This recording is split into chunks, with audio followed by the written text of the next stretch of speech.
Chapter 623. Inside the monarch mansion, Yun Yao's cave, Yun Yao's palace. In the cold and elegant study room, Yun Yao was sitting in front of a table, holding an ancient book and reading it. At this moment, there was a knock on the door of the study room, followed by a clear and melodious female voice. "Big Sister Yun." Yun Yao put down the ancient book in her hand, looked up at the door and said, "Come in." The door opened and a beautiful woman in a green dress walked into the study room and stood in front of the table. This pure and beautiful woman was Lan Huixin. She bowed to Yun Yao and asked with a smile on her face, "Sister Yun, what instructions do you have for me to come here?" Yun Yao nodded and motioned for her to sit down and talk. She said calmly, "Huixin, the storm of the consort selection has passed and you have stayed in the central province for 3 months. There are many rules in the monarch mansion, so it's not suitable for you to continue staying by my side. Firstly, it's inconvenient for you to move around, and secondly, it will delay your cultivation." Hearing Yun Yao's words, the smile on Lan Huixin's face suddenly froze, and then it turned into a deep sense of loss and sadness. Her clear eyes were covered with a layer of mist, and she said with a voice full of grievance, "Big Sister Yun, are you driving me away?" Yun Yao slightly frowned and shook her head gently, "Huixin, you are the proud daughter of heaven in the long sky region. You have your own life and future, so why are you so insistent on staying by my side? Don't worry, I will send Yun Luo to personally escort you back to the long sky region." The storm of the consort selection had not passed yet, so it was indeed dangerous for Lan Huixin to return to the long sky region alone. Now that 3 months had passed, the storm of that matter had subsided, and the people had gradually forgotten about Lan Huixin. Moreover, with Yun Luo, a heaven origin expert, escorting Lan Huixin, she would definitely be able to return to the long sky region safely.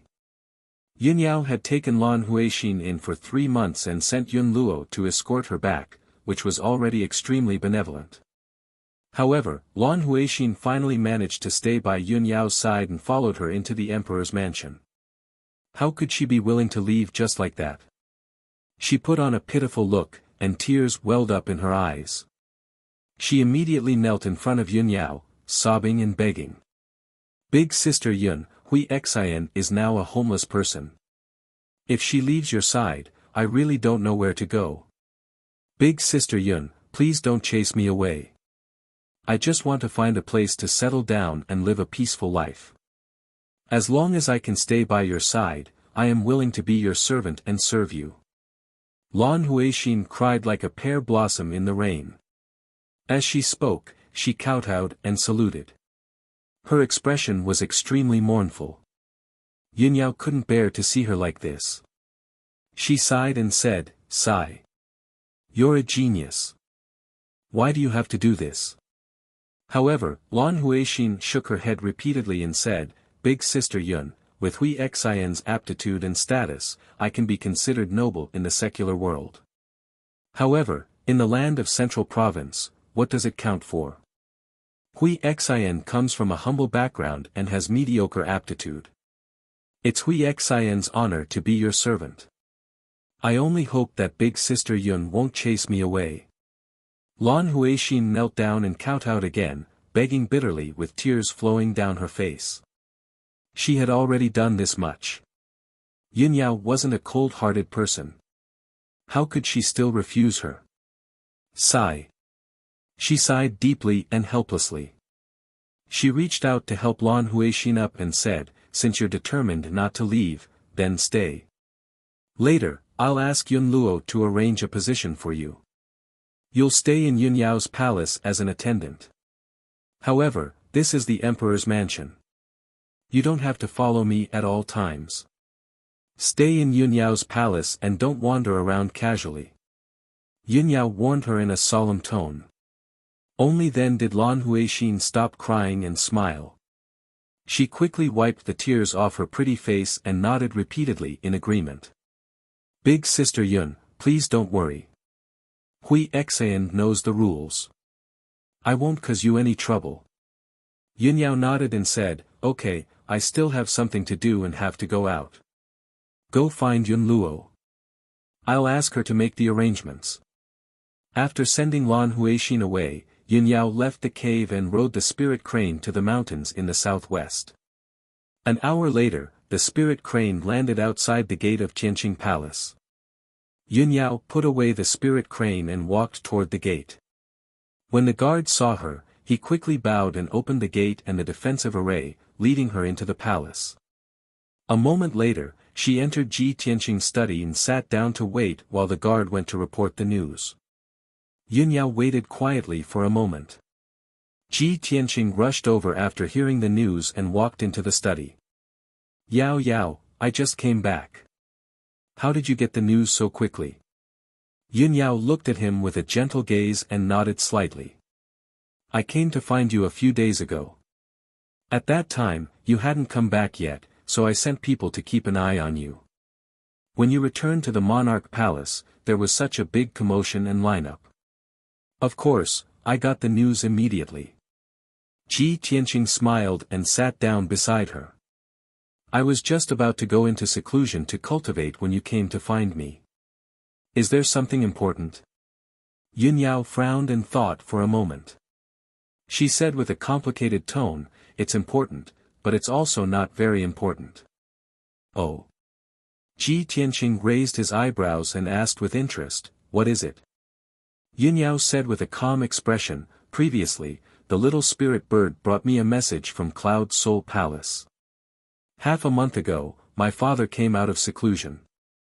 He already knows about the two of us and everything that has happened in the past few months. My father wants to see you, so he wants to invite you to Cloud Soul Palace for a banquet. This is my father's wish. You can think about it on your own. You don't have to go. Ji Tianqing was stunned for a moment. The corner of his mouth hooked up in a smile. He said with a playful tone, oh. My future father-in-law wants to see me. How can I not go? Yun Yao looked at him and hesitated for a moment before asking, Tianqing, are you serious? Of course.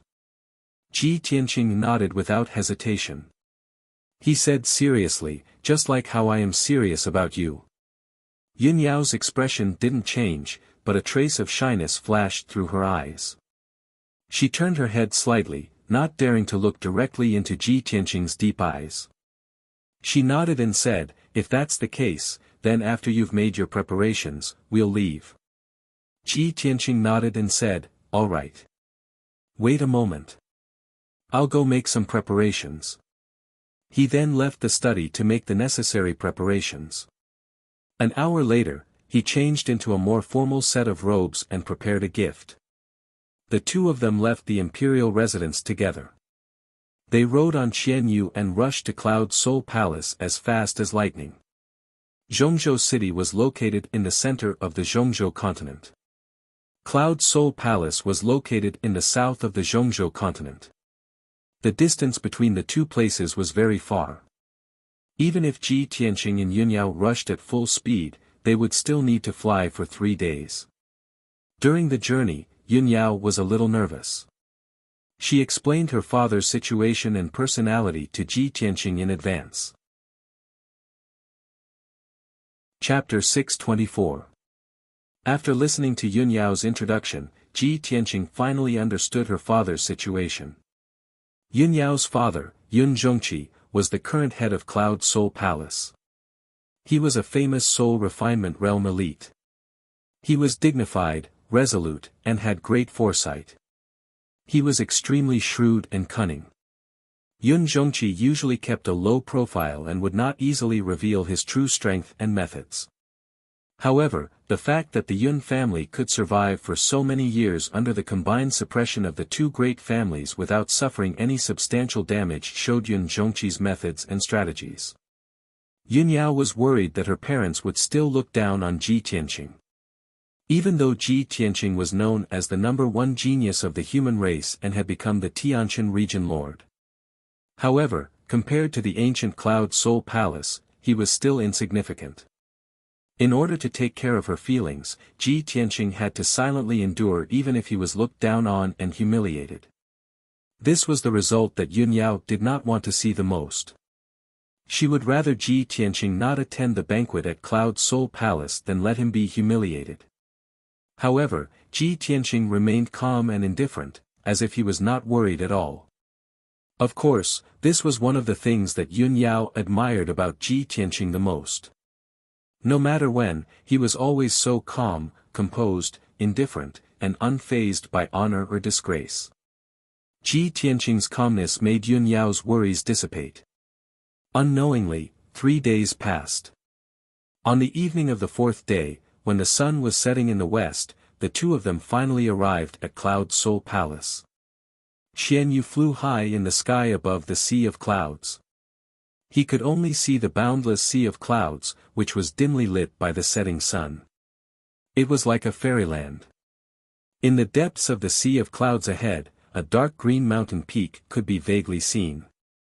At the peak of the mountain peak, which was hundreds of miles in radius, stood a magnificent, holy, and majestic palace. This majestic palace was the famous Cloud Soul Palace. The golden setting sun shone on the layers upon layers of lofty palaces, refracting thousands of rays of light, making them appear like the palaces of immortals.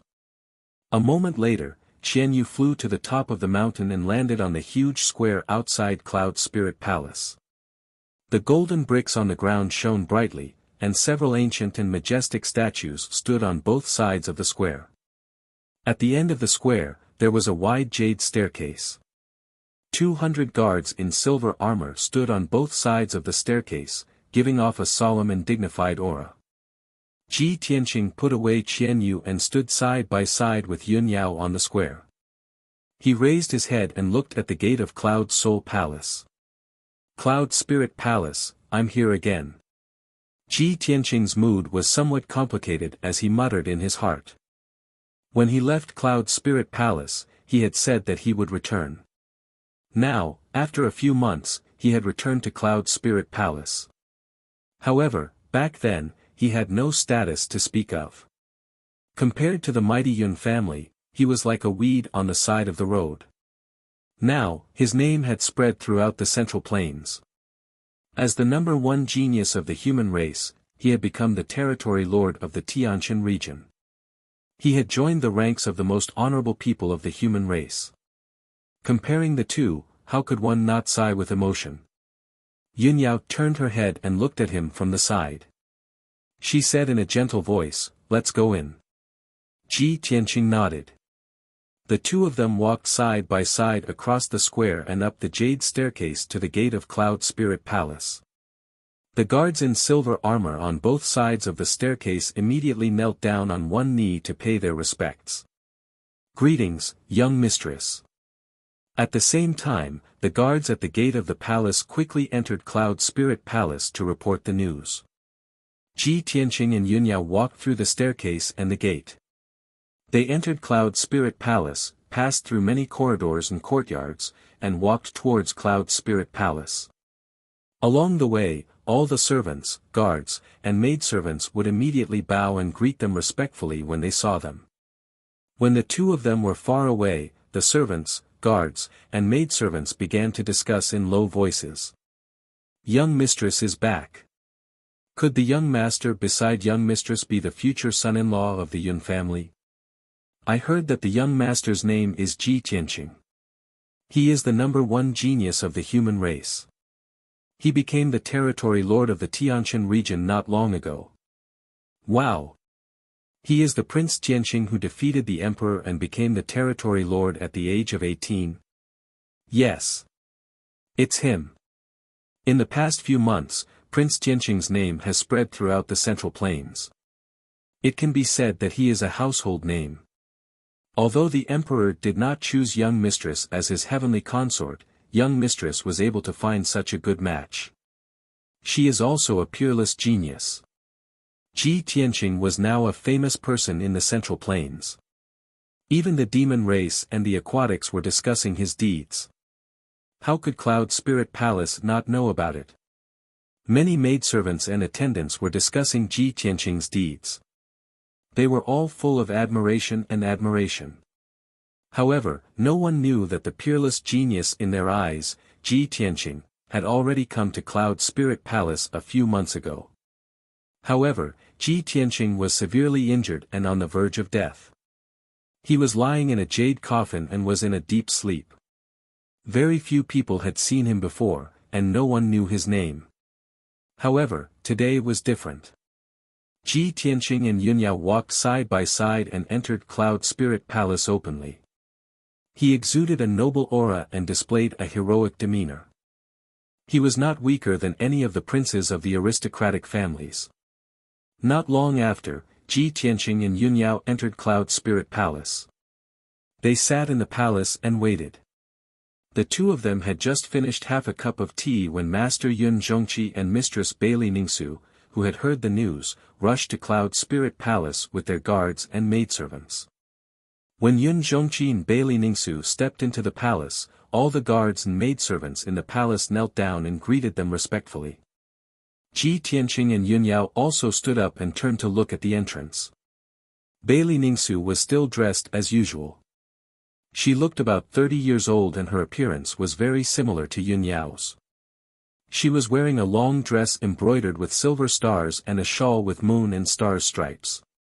She wore a golden crown that was studded with gems. She looked noble and dignified. Ji Tianqing had seen her before, so his eyes did not linger on her. Instead, he looked at Yun Zhongqi. Yun Zhongqi was tall and straight. He was not burly, but he exuded the domineering aura of a transcendent expert. He wore a golden robe with dragon patterns and a black gold crown. He had a jade belt around his waist and a pair of cloud-ascending boots on his feet. His resolute and thin face was angular. His eyes were like the abyss of the sea, containing the unfathomable aura of a transcendent expert. He looked to be about 40 years old. He had a tuft of beard on his chin. He had the dignified aura of a transcendent, but he also had a scholarly aura. When Yun Zhongqi and Bailey Ningsu entered the palace, Yunyao bowed and greeted her parents. "Greetings, father, mother. Congratulations on completing your cultivation and successfully coming out of seclusion." Ji Tianqing also bowed and said in a neither servile nor overbearing manner, "Junior Ji Tianqing greets uncle and auntie." Yun Zhongqi stopped and looked at Ji Tianqing with a calm and gentle gaze. Even Bailey Ningsu looked at Ji Tianqing with a much calmer gaze. She no longer had any obvious prejudice against him. Chapter 625. This was the first time Ji Tianqing and Yun Zhongqi had met. Yun Zhongqi sized him up a few times, then nodded slightly in greeting and welcomed him. Then, Yun Zhongqi led Bailey Ningsu through the hall and sat down at the head of the table. After exchanging some pleasantries, Ji Tianqing took out the gifts he had prepared and gave them to Yun Zhongqi and Bailey Ningsu. Bailey Ningsu didn't say anything and her expression didn't change. Yun Zhongqi's reaction was also very calm. He nodded slightly and motioned for the maid beside him to accept the gift. Clearly, they didn't have any expectations for Ji Tianqing's gift and didn't even want to look at it. In their opinion, with Ji Tianqing's status, what kind of treasures could he bring out that would be worthy of their appreciation? Their attitudes were calm and reserved, cold but not lacking in etiquette. They were like the leaders of an ancient family. Ji Tianqing had expected all of this, so he didn't feel awkward at all. After he sat down, Bailey Ningsu ordered the maid beside her to prepare for the banquet. Yun Zhongqi and Ji Tianqing began to chat. He said calmly, "Tianqing, although I've just come out of seclusion, I've heard many things about you. In recent months, your name has spread throughout Central Plains and you've been in the limelight. Cultivators from all races are talking about you. Even the younger generation of disciples from Cloud Soul Palace are full of praise for you." Ji Tianqing cupped his hands and said calmly, "It's just a title. I've made a fool of myself in front of uncle." Yun Zhongqi smiled and shook his head when he saw that Zuan wasn't arrogant or complacent. People live for nothing but fame, fortune, friendship, and righteousness. Young and outstanding people, who doesn't want to be famous? It's rare for you to be able to obtain such glory and become a household name in Central Plains. There's no need to be humble. Moreover, you're only 18 years old and you're already an overlord. Such a feat is rarely seen in history. Your future is limitless. Although Yun Zhongqi was only praising Ji Tianqing out of politeness, Ji Tianqing's actions were not very surprising. However, ordinary geniuses were not worthy of his attention. It was also a great honor for Ji Tianqing to be praised by a soul-refining expert. Ji Tianqing remained calm and said with a smile, "Uncle, you flatter me. The position of the Tianqian region lord is unparalleled in the 9 southern regions. But in this prosperous central state, there are rich and powerful people everywhere. Even the master of a region is not considered a top figure." Ji Tianqing and Yun Zhongqi were exchanging pleasantries when Bailey Ningsu, who had been silent all this time, suddenly spoke up. She looked down at Ji Tianqing and said indifferently, "I heard that you killed Duanmu Yulong, the son of the first wife of the Duanmu clan, in front of everyone in the imperial court. That Duanmu Yulong is the most outstanding descendant of the Duanmu family, the next successor of the family head. You and the Duanmu clan have such a deep blood feud. The Duanmu clan will definitely not let you off. How can the current you talk about having a boundless future? I'm afraid you're in imminent danger, right?" Hearing Bailey Ningsu's words, Yun Yao's expression changed and she revealed an anxious expression. She called out in a reproachful tone, "Mother." Bailey Ningsu's expression did not change.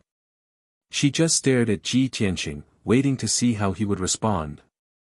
Yun Zhongqi raised his brows and patted the back of Bailey Ningsu's hand. He said in a low voice, "Ningsu, Tianqing is a guest from afar." Although he did not say the second half of the sentence, it was clear that he was reminding Bailey Ningsu not to embarrass the guest too much. Ji Tianqing was not embarrassed or angry. Instead, he revealed a confident smile and said calmly, "In everyone's eyes, the Duanmu clan is a colossus that has been passed down for thousands of years, while I'm just a commoner who has just risen to prominence. Everyone probably thinks that I won't be able to withstand the Duanmu clan's revenge and will definitely be crushed to pieces. However, I don't think that's the case. When I killed Duanmu Yulong, I already knew that the Duanmu clan would seek revenge. If I didn't have the corresponding preparations and confidence, how could I have killed Duanmu Yulong in front of everyone?" Yun Zhongqi stared at Ji Tianqing. When he saw that he did not shrink back and was confident and indifferent, he couldn't help but reveal a look of interest. Bailey Ningsu immediately frowned and asked Ji Tianqing, "You want to contend with the Duanmu clan with your strength? You're overestimating your own strength. It's not that I'm looking down on you, but I really can't see that you have any ability to resist the Duanmu clan." Yun Zhongqi immediately waved his hand and interrupted Bailey Ningsu. "Today is the first time this king has met Tianqing. I only invited him to a banquet. Let's not talk about this topic anymore." Bailey Ningsu immediately bowed and said no more. Not long after, the banquet began. More than a dozen young and beautiful maids brought over many delicacies and nectar and placed them on the table in front of everyone. Although it was called a banquet, it was actually just a small family banquet. There were only Yun Zhongqi and his wife, Ji Tianqing, and Yun Yao.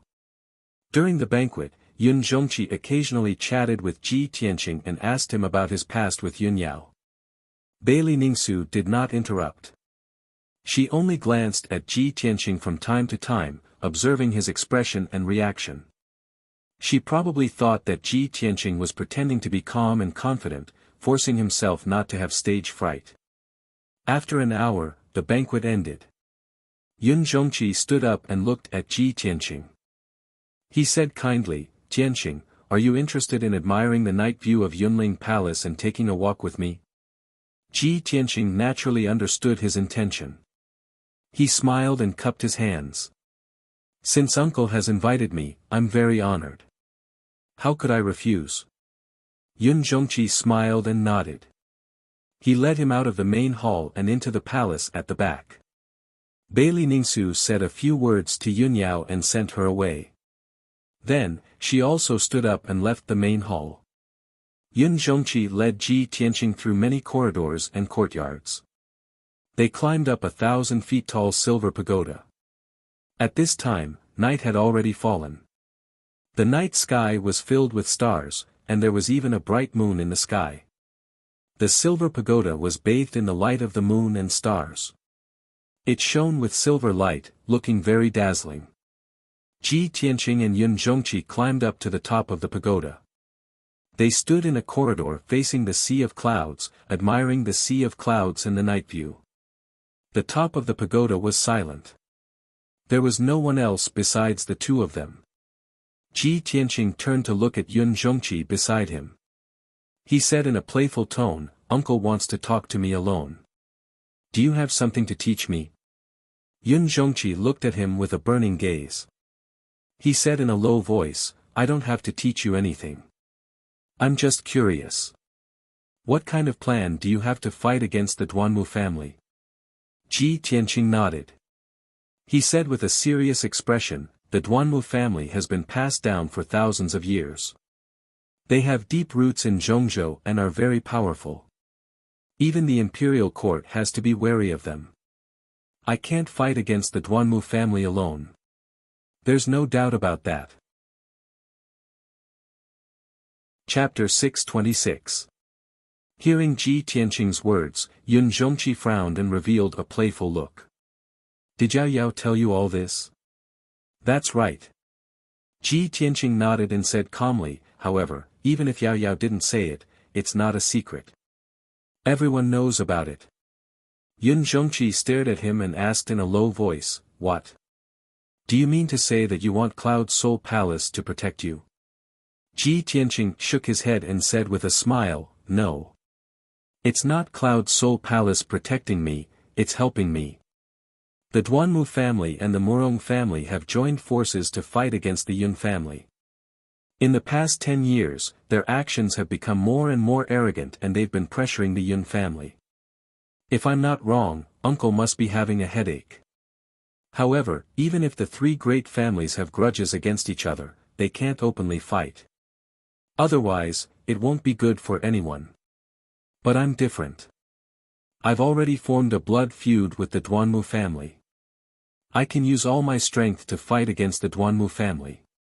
If I can get rid of the Duanmu family, I can save the Yun family from its current predicament. This is definitely the result that you want to see the most. However, there's no free lunch in this world. If the Yun family wants to get out of this predicament, how can we just sit back and watch? So, we can work together to fight against the Duanmu family. If we work together, we'll both benefit, and if we don't, we'll both suffer. I believe that Uncle won't refuse, right?" Ji Tianqing's words were full of confidence and clear. His entire body exuded confidence and certainty. Yun Zhongqi stared at him and suddenly felt an indescribable aura from him. He couldn't help but admire him. He, it's just as I expected. You agreed to come to Cloud Soul Palace so easily. It's not as simple as just attending a banquet. You're here to rope in the Yun family and find help. Yun Zhongqi stroked his beard with a smile and nodded slightly in agreement. You're right. I do want to get rid of the Duanmu family as soon as possible and get rid of this number one enemy. Cloud Soul Palace can't fight against the Duanmu family. Otherwise, it will affect the human race's situation and even the situation of the middle state. However, why should I believe your words? Ji Tianqing answered without hesitation, this is very simple. If I can successfully eradicate the Duanmu family, it will naturally be a good thing for Cloud Soul Palace. If my plan fails, I will be killed by the Duanmu family and Cloud Spirit Palace will not be implicated. No matter what, this will only be beneficial to the Yun family. Yun Zhongqi frowned and weighed the pros and cons for a moment before nodding solemnly and agreeing to this matter. Good. Since that's the case, I'll give you a chance. I'll leave this matter to you. Cloud Spirit Palace can secretly help and support you. As he spoke, Yun Zhongqi took out a dark gold token from his interspatial ring that had 5 colored clouds engraved on it and handed it to Ji Tianqing. This is my token, the Magic Cloud Medallion. If you need any help in the central continent, you can bring this magic cloud medallion to the Yun clan. They will definitely do their best to assist you. In addition, if you encounter any life-threatening danger that you cannot resolve, you can also use the magic cloud medallion to send a message. I will save you once. Ji Tianqing held the magic cloud medallion and sized it up for a moment before keeping it in his interspatial ring. He smiled and cupped his hands in respect. Thank you, uncle. Yun Zhongqi put his hands behind his back and looked down at the vast sea of clouds below the tower. He said with a serious expression, although I am willing to believe you and give you a chance to cooperate, you must be careful. However, you must act cautiously and not underestimate the Duanmu clan's power. The Duanmu family is entrenched in the Greenwood city of the Mango Forest and controls almost half of the elixir trade in the central continent. They can mobilize countless forces and powerhouses. Ji Tianqing listened attentively. When Yun Zhongqi was done, he nodded solemnly and said, Uncle, don't worry. I will not act recklessly and will not disappoint you. Good, that's good. Yun Zhongqi nodded in satisfaction and waved his sleeves. Then you may leave and rest early. Ji Tianqing bowed to him, turned around, and left the top of the tower. Not long after he left, a door at the end of the corridor opened. Bailey Ningsu, who was wearing a long dress, walked out of the room. She lightly walked to Yun Zhongqi's side and asked with a puzzled expression, Husband, although Ji Tianqing is talented in martial arts, he comes from a humble background and has no power to speak of. How can he fight against the Duanmu family with just his strength? How can you make a hasty decision to cooperate with him just based on a few words of his? Yun Zhongqi continued to stare at the vast sea of clouds. His expression did not change. His eyes were as deep as the starry sky and contained deep wisdom. He calmly said, Ningsu, you met him a few months ago. You should know better than me what he looked like at that time and what his strength is now. If he really comes from a humble background and has no power to back him up, no matter how talented he is, how could he have such a shocking change in just a few months? Bailey Ningsu was stunned. She frowned and said, That's right. A few months ago, he was just an ordinary youth. Now, he has become the #1 genius of the human race, the Tianqian region lord. Since ancient times, no one has been able to increase their strength so quickly in such a short period of time. But no matter how much of a genius he is, he needs time to grow. At the very least, he needs to reach the spirit-refining realm to be able to fight against the Duanmu family. How could the Duanmu family give him time to grow? I'm afraid that in less than a month, he will be killed. Since ancient times, it was hard for a humble family to have a noble son. The main reason was that humble families did not have enough resources for their geniuses to cultivate. But there was another important reason. Humble geniuses did not have a strong power to protect them. If they were not careful, they would be killed in the cradle. So, if a humble genius wanted to grow, they would have to rely on a strong power for protection.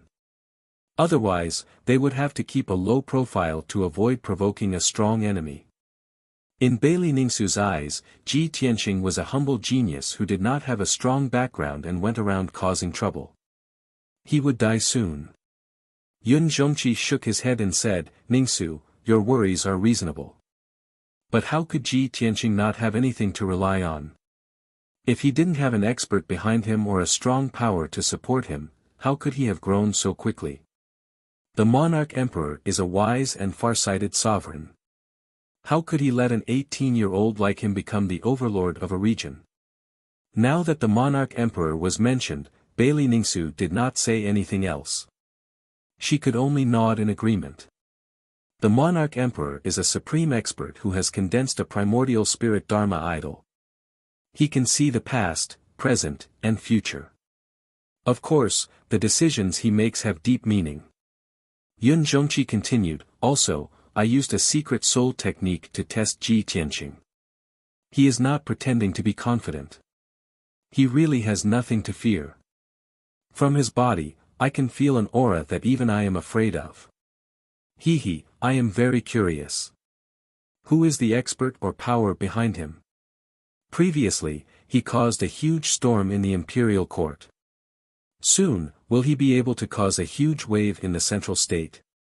My Yun family's future son-in-law cannot be a mediocre person. He must be a peerless genius. If he can really create a miracle and eradicate the Duanmu family, then I will recognize him as my Yun family's son-in-law.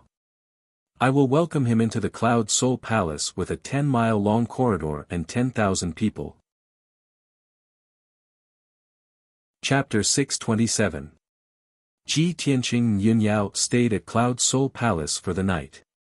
The next morning, the two of them bid farewell and returned to the Monarch Palace.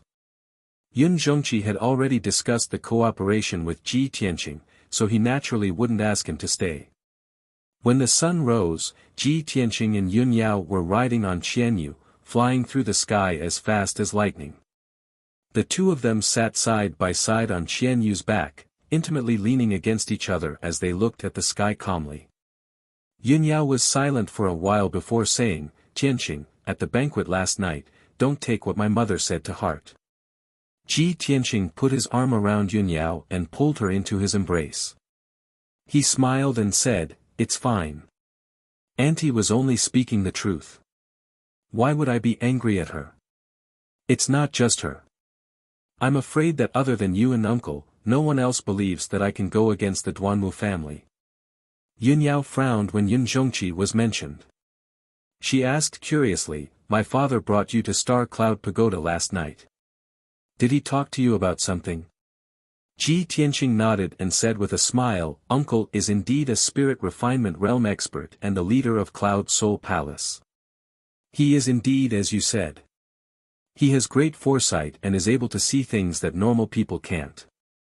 I've already discussed it with uncle. Cloud Soul Palace is willing to cooperate with me to deal with the Duanmu family." Hearing this, Yun Yao's beautiful face revealed a look of surprise. "What? My father actually agreed to cooperate with you?" Yun Yao's voice was filled with disbelief, surprise, and relief. She was already satisfied that her parents would look at Ji Tianqing seriously and not embarrass Ji Tianqing when she brought Ji Tianqing back to Cloud Soul Palace. If her father was benevolent and was willing to help Ji Tianqing for her sake, it would be a great surprise for her. But she didn't expect that Ji Tianqing would be able to get her father's approval and even reach an official cooperation. Helping and cooperating were two completely different concepts. One-sided help was almost equivalent to pity and charity. On the other hand, cooperation meant that both parties were on equal footing and working together was mutually beneficial. Yun Yao looked at Ji Tianqing with burning eyes and couldn't help but exclaim, "Tianqing, what did you say to my father? He's very shrewd and scheming. He definitely won't agree to work with you just because of me." "Of course." Ji Tianqing nodded and said with a smile, "Uncle is the patriarch of the Yun family after all, so he has to weigh the pros and cons before making any decision. The Yun family can't directly deal with the Duanmu family, but I have nothing to worry about. The Yun family only needs to support and help me in secret, and they will be able to enjoy the fruits of my labor without being implicated. How could uncle refuse something that only benefits and no harm?" After listening to his explanation, Yun Yao nodded her head. "I see. Since my father is willing to cooperate with you, then I'm relieved." Ji Tianqing looked at her with deep affection and said in a deep voice, "Yao Yao, not long after I entered the monarch mansion, you told me that the Duanmu family and the Murong family had joined hands to deal with the Yun family and were in a difficult situation. Actually, at that time, I had already made up my mind to help the Yun family eradicate a strong enemy and rescue them from their predicament. So, I had already planned to kill Duanmu Yulong in front of everyone in the arena. The Duanmu family's revenge was also within my expectations." Hearing his words, Yun Yao was stunned. Her heart was full of emotions as she looked at Ji Tianqing with a complicated expression and said, "Tianqing, I'm already very grateful that you didn't blame my mother for treating you that way. I didn't expect that you would rather risk your life to help the Yun family.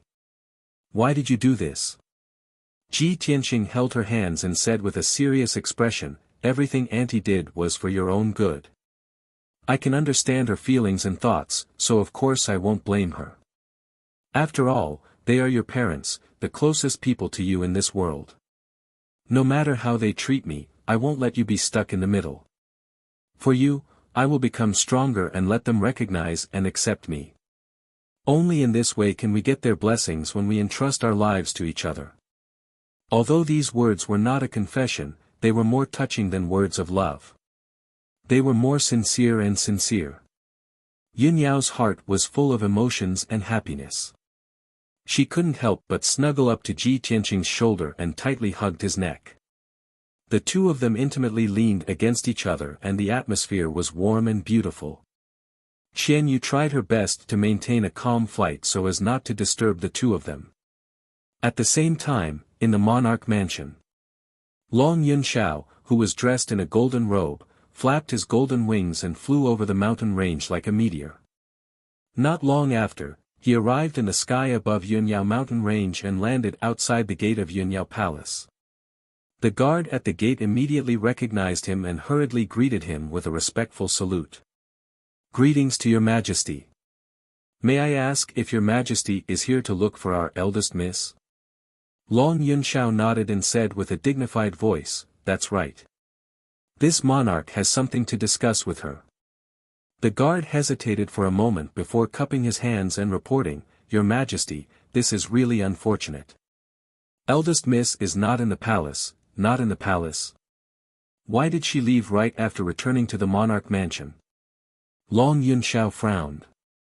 The guard respectfully bowed, not daring to nor knowing how to respond. At this moment, a graceful and beautiful figure suddenly appeared in the courtyard behind the gate. It was a pure beauty wearing a colorful dress. Although she was dressed like a female official, it couldn't hide her beautiful appearance and temperament. Without a doubt, this woman was Lan Huixin. When she saw Long Yunxiao at the gate, she immediately froze on the spot and stopped in her tracks. She stared at the handsome and noble Long Yunxiao and revealed a look of surprise. She was so excited that her hands were trembling. Great! The emperor really came to look for Yunyao. I didn't endure the humiliation of kneeling down and begging for mercy in front of Yunyao in vain. I finally waited for the emperor. My chance has come. Lan Huixin secretly shouted excitedly, and her heartbeat sped up a little. She quickly took a deep breath, calmed her emotions, and walked towards the gate with light steps. Arriving at the door, she wore a perfect smile and looked at Long Yunxiao with tender eyes. She bowed and said, Greetings, Your Majesty. Long Yunxiao was about to turn around and leave when he heard Lan Huixin's voice. He turned his head and looked at her. When he saw her appearance, Long Yunxiao was startled and asked with a frown, It's you? Why are you in Yunyao's palace? Lan Huixin was secretly delighted and quickly replied, It's a long story. If your majesty doesn't mind, why don't you come in and have a chat? Long Yunxiao glanced at her and said expressionlessly, No need. This emperor is here to look for Yunyao. I don't have time to listen to your story. Lan Huixin was a little disappointed, but her expression didn't change. She quickly said, Your Majesty, Sister Yun is not in the palace. I don't know why she went to Tianqing Palace to look for Prince Tianqing. Sister Yun has been gone for 3 days and 3 nights and hasn't returned yet. Hearing these 2 sentences, Long Yunxiao's body stiffened, and his expression changed slightly. Chapter 628. 3 days and 3 nights, could it be that they are already living together? Long Yunxiao muttered silently in his heart. His expression was cold and his eyes were a little gloomy. Although he did not see the intimacy between Yunyao and Ji Tianqing, he did not see it. In the past 2 months, he had gradually let go and was trying to forget the obsession in his heart. However, when he suddenly heard that Yunyao and Ji Tianqing were together and hadn't returned for 3 days and 3 nights, his heart still felt very uncomfortable and his chest felt very stifled. After Lan Huixin finished speaking, she secretly observed Long Yunxiao's reaction. When she saw Long Yunxiao's slightly cold expression and gloomy eyes, she was secretly delighted and a trace of a victorious smile flashed across her eyes. "Your Majesty, what's wrong? Are you feeling a little unwell?" Lan Huixin revealed a puzzled and concerned expression. She hurriedly took out a handkerchief with a faint body fragrance and was about to wipe Long Yunxiao's forehead. Although there were no beads of sweat on Long Yunxiao's forehead, Lan Huixin only wanted to use this opportunity to get close to Long Yunxiao. Perhaps she could take advantage of this opportunity to enter. Long Yunxiao came back to his senses and glanced at her indifferently before turning to leave. Lan Huixin was stunned for a moment. Her slender hand holding the handkerchief stopped in mid-air and her expression stiffened. However, she immediately returned to normal and put away the handkerchief. Seeing that the guard guarding the door was staring at her with a strange expression, she snorted coldly and swayed her slender waist as she turned and entered the door. As she walked on the wide and clean road, she was still secretly calculating in her heart. Humph, looking at the emperor's reaction, it's obvious that he still has feelings for Yunyao. As long as he comes to look for Yunyao often, I can see him often. Moreover, I will make him more and more disappointed in Yunyao. Once he has completely given up on Yunyao, I will be able to find an opportunity to take advantage of the situation. Thinking of this, Lan Huixin's beautiful face revealed a smile. Her heart was filled with anticipation and longing. 3 days passed in the blink of an eye. On the evening of the 4th day, Ji Tianxing and Yunyao returned to Zhongzhou city and returned to the emperor's residence. Yunyao didn't return to her cave residence. Instead, she followed Ji Tianxing to Tianqing Palace. When the two of them returned to Tianqing Palace, Yan, and Ji Ku were already waiting for them. Ji Tianxing brought everyone and Qian Yu into his study room to discuss an important matter. "I have something to announce to everyone. This time, Yao Yao and I went to Cloud Soul Palace. We have already reached an agreement with the Yun family and we will work together to deal with the Duanmu family." Ji Ku and Yan both had shocked expressions on their faces. However, both of them knew that Ji Tianxing must have something important to announce, so they temporarily suppressed the surprise and doubt in their hearts and did not speak. Ji Tianxing said with a solemn expression, "I killed Duanmu Yulong and sowed deep hatred with the Duanmu clan. They will definitely retaliate. Previously, I had the protection of the imperial court's prestige, so the Duanmu family didn't dare to act rashly. Now that I'm in the imperial king's residence, the Duanmu family doesn't have a chance to do anything. However, the Duanmu family will definitely not continue to endure. Once they find a chance, they will definitely kill me. This time, I won't sit still and wait for the Duanmu family to come knocking on my door." Ji Ku was stunned for a moment. He frowned and asked, "Brother Tianxing, are you going to take the initiative to attack?" Ji Tianxing nodded and said, "That's right. If I passively defend, no matter how careful I am, it's inevitable that there will be mistakes. Against a colossus like the Duanmu family, any carelessness may cause us to be doomed eternally. Instead of that, I might as well take the initiative to attack and find an opportunity to gradually overthrow the Duanmu family." Yunyao, Ji Ku, and Yan thought for a moment and nodded in agreement. Ji Tianxing looked at Yunyao and said, "Yao Yao, the Yun family and the Duanmu family have been dealing with each other for thousands of years. You should know the Duanmu family's situation very well. Tell us about the Duanmu family's situation so that I can be prepared." Yunyao nodded and said with a solemn expression, "The Duanmu family is entrenched in Xianwood City in the mango forest. That area is rich in all kinds of rare medicinal herbs and is the largest natural medicinal garden in the continent. The Duanmu family is good at refining medicinal pills and has many outstanding alchemy grandmasters in the family. Nearly half of the medicinal pill business in the Middle Continent is controlled by the Duanmu family. Therefore, the wealth and resources accumulated by the Duanmu family in the past 1,000 years have reached an unfathomable level. My father once said that the Duanmu family's wealth and resources are enough to support 3 to 5 soul refinement realm powerhouses. However, the Duanmu family only has two known soul refinement realm powerhouses. Hearing up to here, Ji Tianqing raised his brows and asked, the Duanmu family actually has two soul refinement realm powerhouses? Yunyao nodded and said, that's right. The current patriarch, Duanmu Huang, is a soul refinement realm powerhouse. In addition, the Duanmu family has an ancestor who hasn't shown his face for 300 years. He is also a soul refinement realm powerhouse. Above Duanmu Huang, there are several great elders. They are all peak sky origin stage powerhouses. Those great elders are very senior. They don't care about worldly affairs and focus on breaking through to the soul refinement realm. Duanmu Huang has 4 brothers who are all great elders. They are all above the 7th level of sky origin stage. They are in charge of the medicinal pill business in different areas.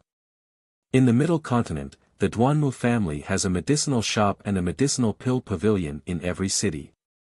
They are all guarded by sky origin stage powerhouses. Ji Tianqing frowned and thought for a while, then said seriously, so, the number of sky origin stage powerhouses that the Duanmu family can mobilize is unimaginable. Yunyao nodded seriously, other than the sky origin stage powerhouses led by the Duanmu family, there are many first-rate and second-rate forces that depend on the Duanmu family. They are the vassals of the Duanmu family. Those first-rate and second-rate forces are all over the middle continent. They are from all kinds of clans. Although they are not a big threat, they are very difficult to deal with. Ji Tianqing waved his hand and said, no matter the Duanmu family's great elders or their businesses and forces, we can't touch them for now. Yao Yao, tell us more about the younger generation of the Duanmu family. All right. Yunyao answered and said, as I said, Duanmu Huang has 4 brothers. Therefore, there are 4 branches in the Duanmu family. In those 4 branches, there are over a dozen of the younger generation. However, most of them are mediocre. Among them, Duanmu Yulong is the most outstanding one. The person second only to Duanmu Yulong is his half-brother, Duanmu Feiyu. Hearing this, Ji Tianqing's eyes lit up. He nodded and said, all right. Tell us more about this Duanmu Feiyu. Yunyao thought for a while and said, Duanmu Feiyu is the son of Duanmu Huang's second wife. He is over 20 years old and has reached the 2nd level of sky origin stage. It seems that he wants to join the royal family. However, Duanmu Feiyu is frivolous. He is not sophisticated. He is not as mature as Duanmu Yulong. Chapter 629.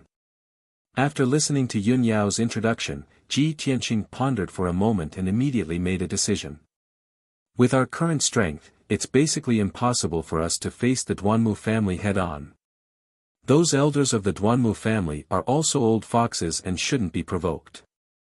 In comparison, only the younger generation is easier to deal with.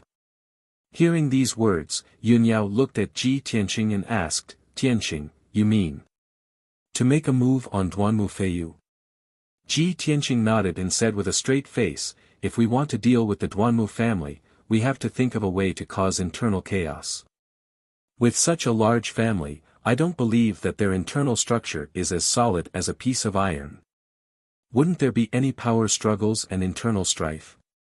Especially since Duanmu Yulong was killed by me, the most outstanding successor to the family head is gone. The most promising successor to the family head position is Duanmu Feiyu, and this person is also a hedonistic son of a rich family. Won't the other young disciples have any complaints? Yao Yao, can you find out where this person lives? I want to personally observe this person. Perhaps I can find an opportunity.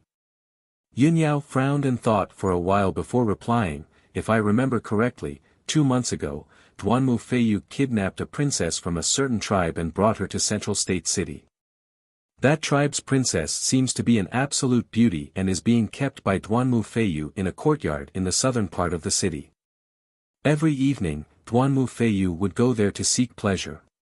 Hearing this, Ji Tianqing raised his eyebrows and the corners of his mouth hooked into a playful sneer, hiding a mistress in a golden house? Since it's like this, then we should personally take a look. A hedonistic son of a rich family like Duanmu Feiyu is definitely easier to deal with. Let's make a move on him first. Ji Tianqing hadn't personally seen Duanmu Feiyu yet and didn't have a concrete plan for the time being. However, everyone felt that his idea was feasible. Starting with Duanmu Feiyu was not a bad idea.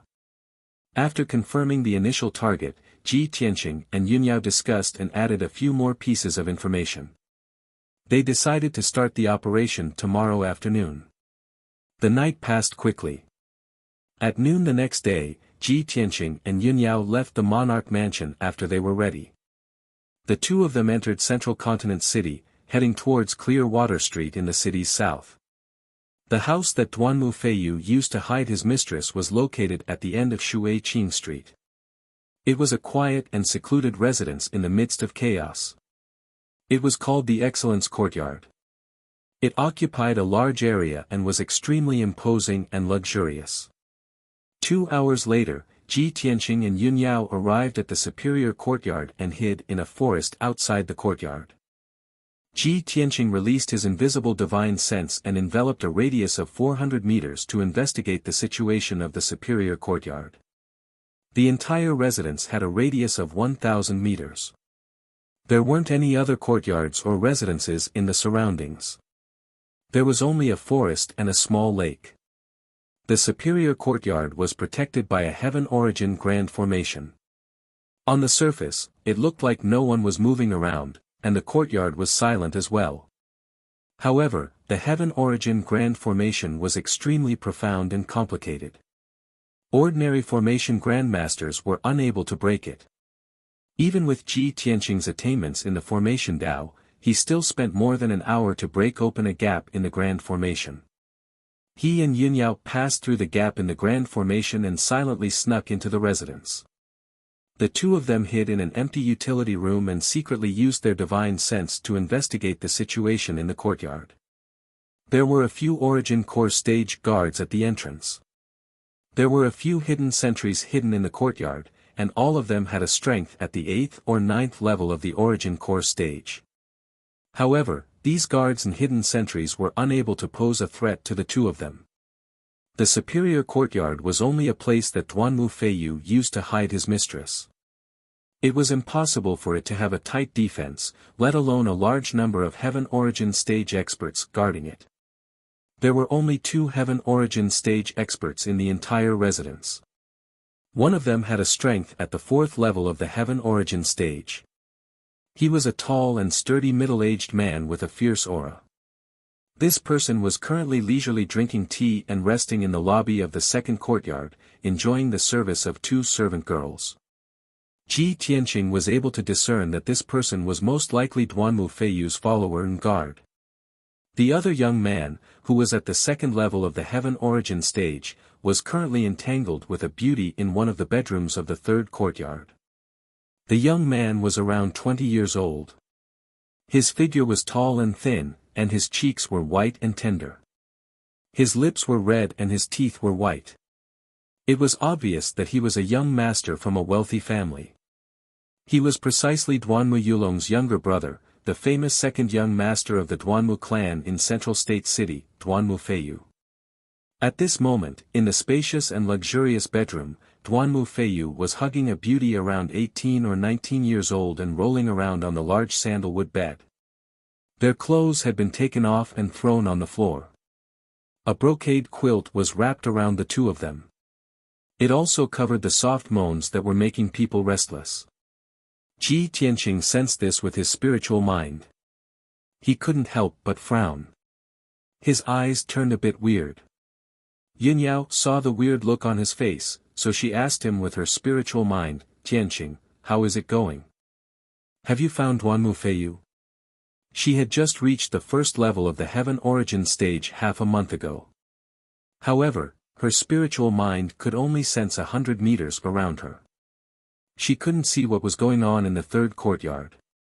Ji Tianqing stayed silent for a while. Then he said calmly, "Yes, I have found him. I am observing him now."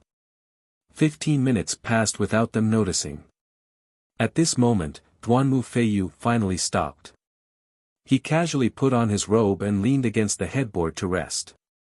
The beauty with a delicate body and a pure face hid under the quilt and put on her clothes. Then she stretched out her trembling legs and got off the bed. She combed her messy hair and wiped away the sweat on her forehead.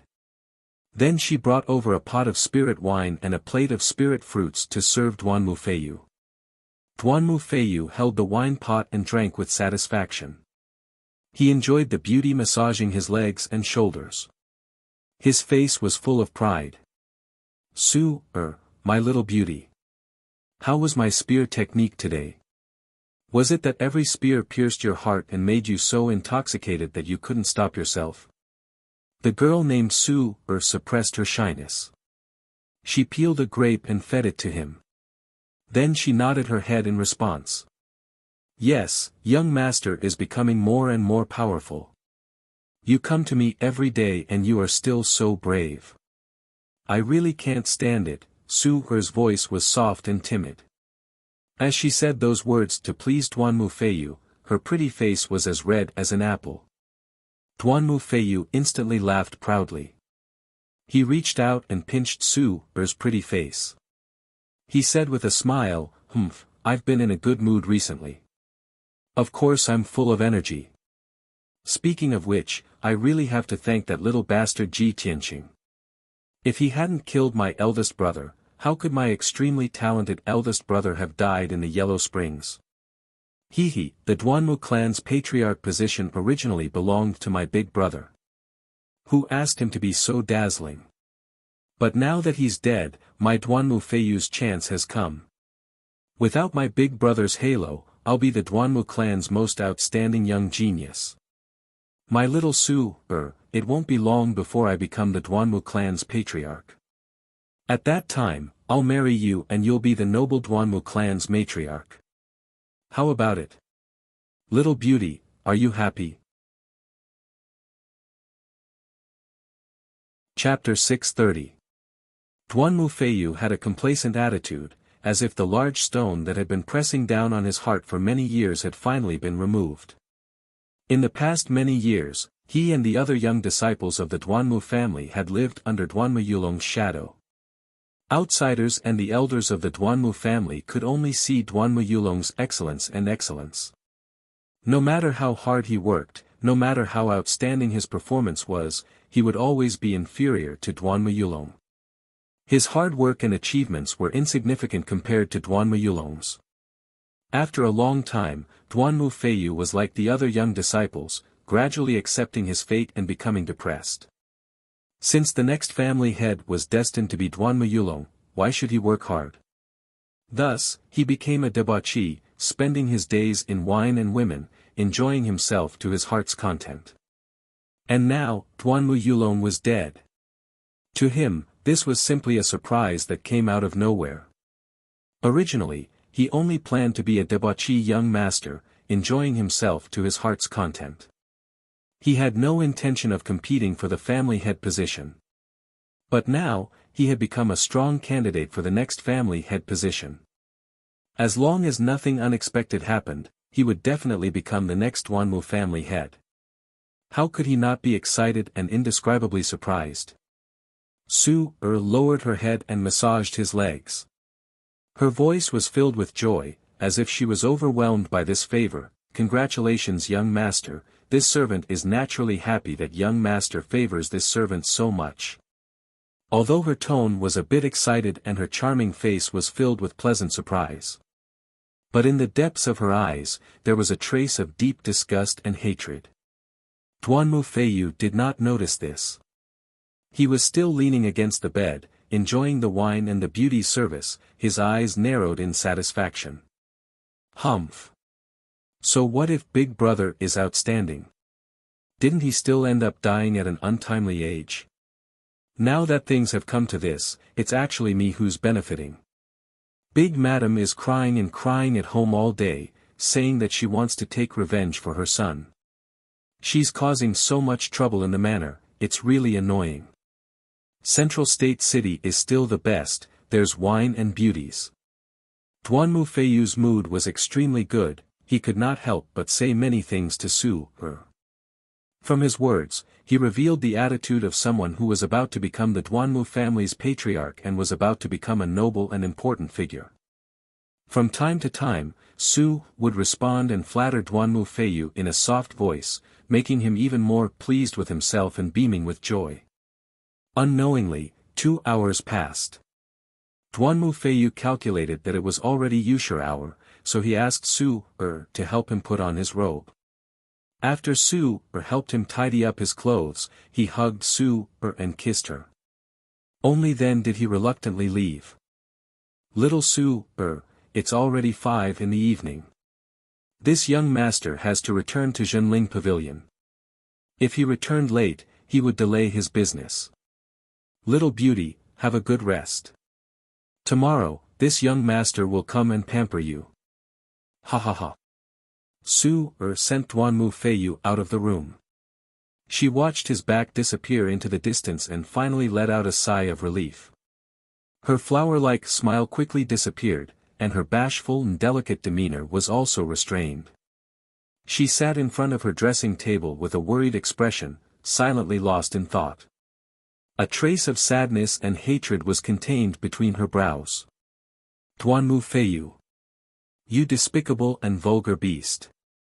I really hope you'll be like your big brother and die soon. Otherwise, when will I ever be able to escape from this demon's den? Su-er cursed in a low voice, full of hatred. Her fair and pretty face was somewhat distorted, and her eyes were surging with traces of cold light. It was clear that Su had been raised here by Duanmu Feiyu and had to serve him with her beauty every day. There were many twists and turns in her life, as well as many grudges.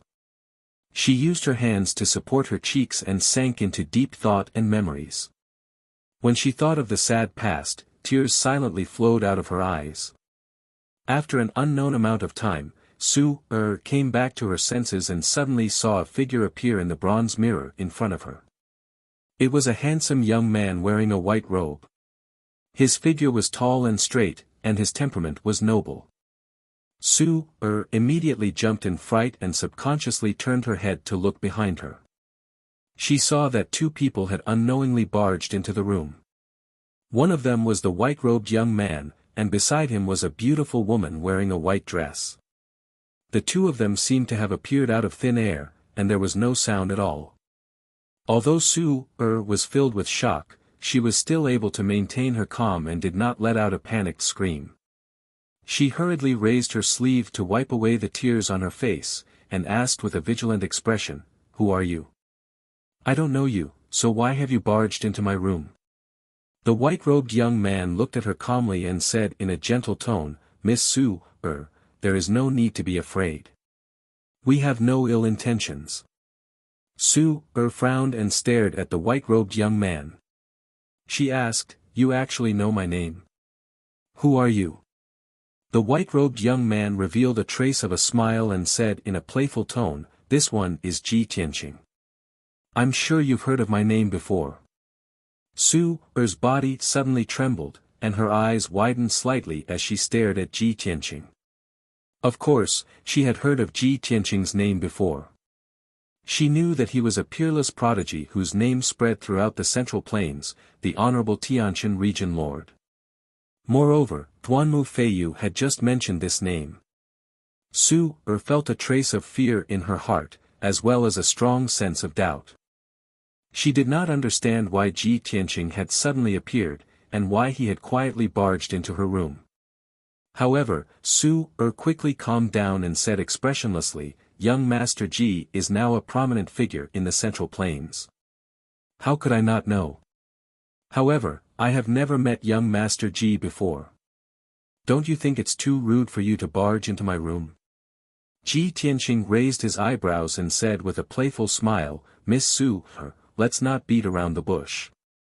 Duanmu Feiyu has already left, so you don't have to put on an act anymore.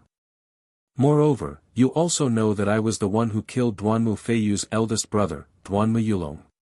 Su-er frowned, and a strange look flashed through her eyes. She was clearly a bit nervous.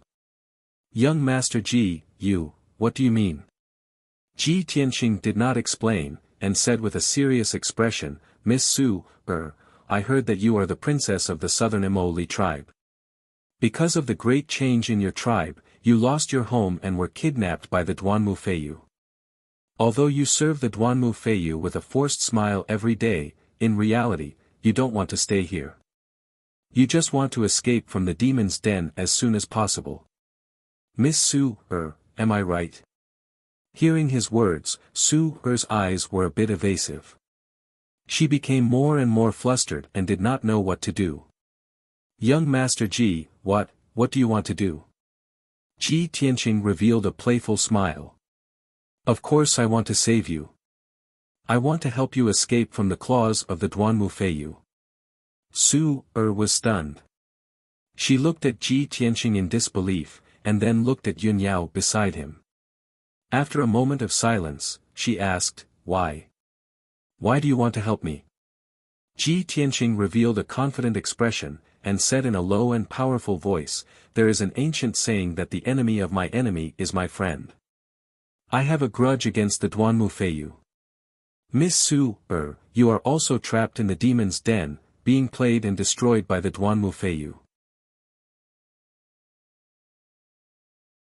Chapter 631.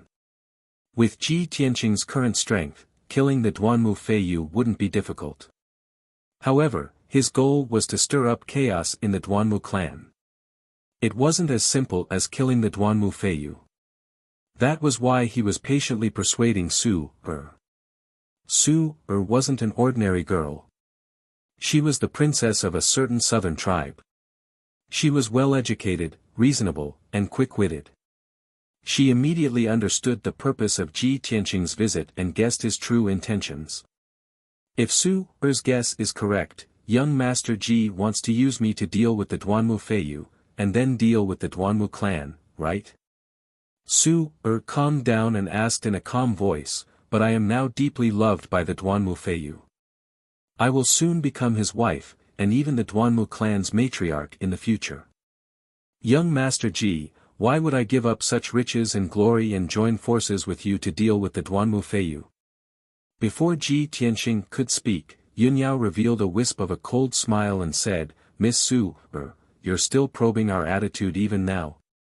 The Duanmu Feiyu is a hedonistic young master who commits all sorts of crimes. Countless women have been played and ravaged by him. You are only one of them. In 3 months at most, he will abandon or kill you when he is tired of playing with you. As for marrying you and making you the Duanmu clan's matriarch, those are just flowery words used to make you happy. Even a 3-year-old child wouldn't believe them. Su-er's expression changed again when she heard these words. She was finally certain that the other party had come prepared. He knew the Duanmu Feiyu very well. After a moment of silence, she stared at Ji Tianqing and asked again, But how can I believe that young Master Ji has the strength to oppose the Duanmu clan? If the plan fails, we will all die without a grave. Ji Tianqing smiled confidently and said in a cold voice, You don't need to believe me, because you have no choice. There are only 2 paths in front of you. Either you do as I say, and I'll help you escape from Central State and kill Duanmu Feiyu. Otherwise, you will stay here forever, trapped in the claws of the Duanmu Feiyu, until he abandons you or plays you to death. Ji Tianqing looked down at Su-er from above. His tone was firm and confident. His words were very straightforward, but Su-er was unable to defend herself. Indeed, she was like a bird in a cage now, and she didn't have the slightest chance to resist or escape. If she hadn't met Ji Tianqing, her ending would have been miserable. Su-er pursed her lips and pondered for a long time before she nodded and said, Since young Master Ji is willing to lend a helping hand, this little girl is endlessly grateful. I can promise you, but I need to know what young Master Ji wants me to do first. Ji Tianqing's expression was calm as he said, It's very simple. After I let you out, you have to spread the news throughout Central Continent City. What Duanmu Feiyu said to you just now, you have to spread it word for word. You have to make sure that everyone believes it. Su was stunned for a moment. She asked in disbelief, "That's all?" She originally thought that what Ji Tianqing wanted her to do would be extremely difficult and dangerous. However, she didn't expect that it would be as simple as spreading the news. Ji Tianqing nodded and said, "That's right, it's just that simple. Of course, if Duanmu Feiyu told you any other secrets, or if he said anything outrageous, you can also add oil to the fire and spread it." Su let out a sigh of relief as if a heavy burden had been lifted from her shoulders. She hurriedly nodded and said, "No problem, I'll definitely do as you say. However, there is a mysterious great formation set up in the superior courtyard. There are also many guards and hidden sentries, so the defense is very tight. Duanmu Feiyu even put on the Golden Moon magical bracelet for me. There is a powerful formation on it, so I can't leave the superior courtyard. Even if I manage to escape, he will be able to quickly find me with the help of the Golden Moon magical bracelet." After she finished speaking, she slightly lifted the hem of her long skirt and stretched out her right leg. A dark golden bracelet could be seen on her fair and delicate ankle. It emitted a faint golden light and the aura of a formation. Ji Tianqing stared at the Golden Moon magical bracelet and sized it up. Then, he confidently said, "The great formation and hidden sentries of the superior courtyard are nothing to me. Otherwise, how would I have been able to sneak into your room? As for the Golden Moon magical bracelet on your ankle, it is only a heaven origin grade treasure. I can help you break it right now." Hearing these words, Su's eyes were filled with joy. She was also somewhat excited. Since young Master Ji's strength and methods are so brilliant, then Su can be at ease. Soon after, Ji Tianqing spent an hour to break the formation on the Golden Moon magical bracelet and personally took it off. Without the Golden Moon magical bracelet's restraint, Su finally regained her freedom. Her mood became even more excited. The sky was already dark and the curtain of night was about to descend. Ji Tianqing and Yunyao brought Su out of the room and stealthily made their way outside. Ji Tianqing used his spiritual sense to explore the surroundings. He knew the situation within a radius of 400 meters like the back of his hand. He was able to discover those patrolling guards and hidden sentries in advance. The three of them cleverly avoided those guards and hidden sentries and silently arrived at the corner of the courtyard wall. After Ji Tianqing used his great formation arts to break the great defensive formation, he smoothly brought Yunyao and Su out of the superior courtyard.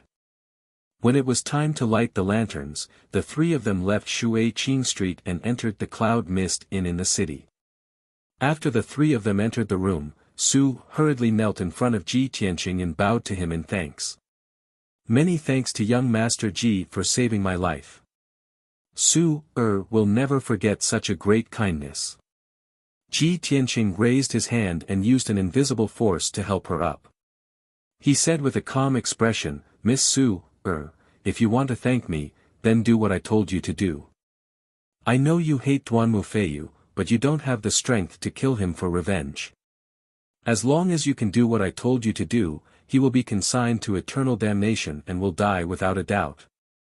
Su's eyes surged with hatred and murderous intent. She nodded and said, "Young Master Ji, don't worry. I will do as you say. When I was imprisoned in the superior courtyard, I was filled with despair and humiliation. I thought of suicide many times. However, the reason why I endured the humiliation and lived until today was because I wanted to wait for a chance. I wanted to see that beast Duanmu Feiyu die with my own eyes." Ji Tianqing stared at her. Seeing that her expression and tone were sincere, he nodded and said, "That's right. Evil people must pay the price for their evil deeds. You don't need me to teach you what to do next, do you?" Su shook her head and said with a calm voice, "There's no need for young Master Ji to worry about this. Su already has a plan and a method. It's getting late. I'll go take care of this matter now. Otherwise, by tomorrow evening, Duanmu Feiyu will discover that I've escaped." Ji Tianqing nodded slightly and said, "All right, then you can go." Su bowed and said respectfully, "Once again, many thanks for young Master Ji's kindness in saving my life. This little girl will take her leave now."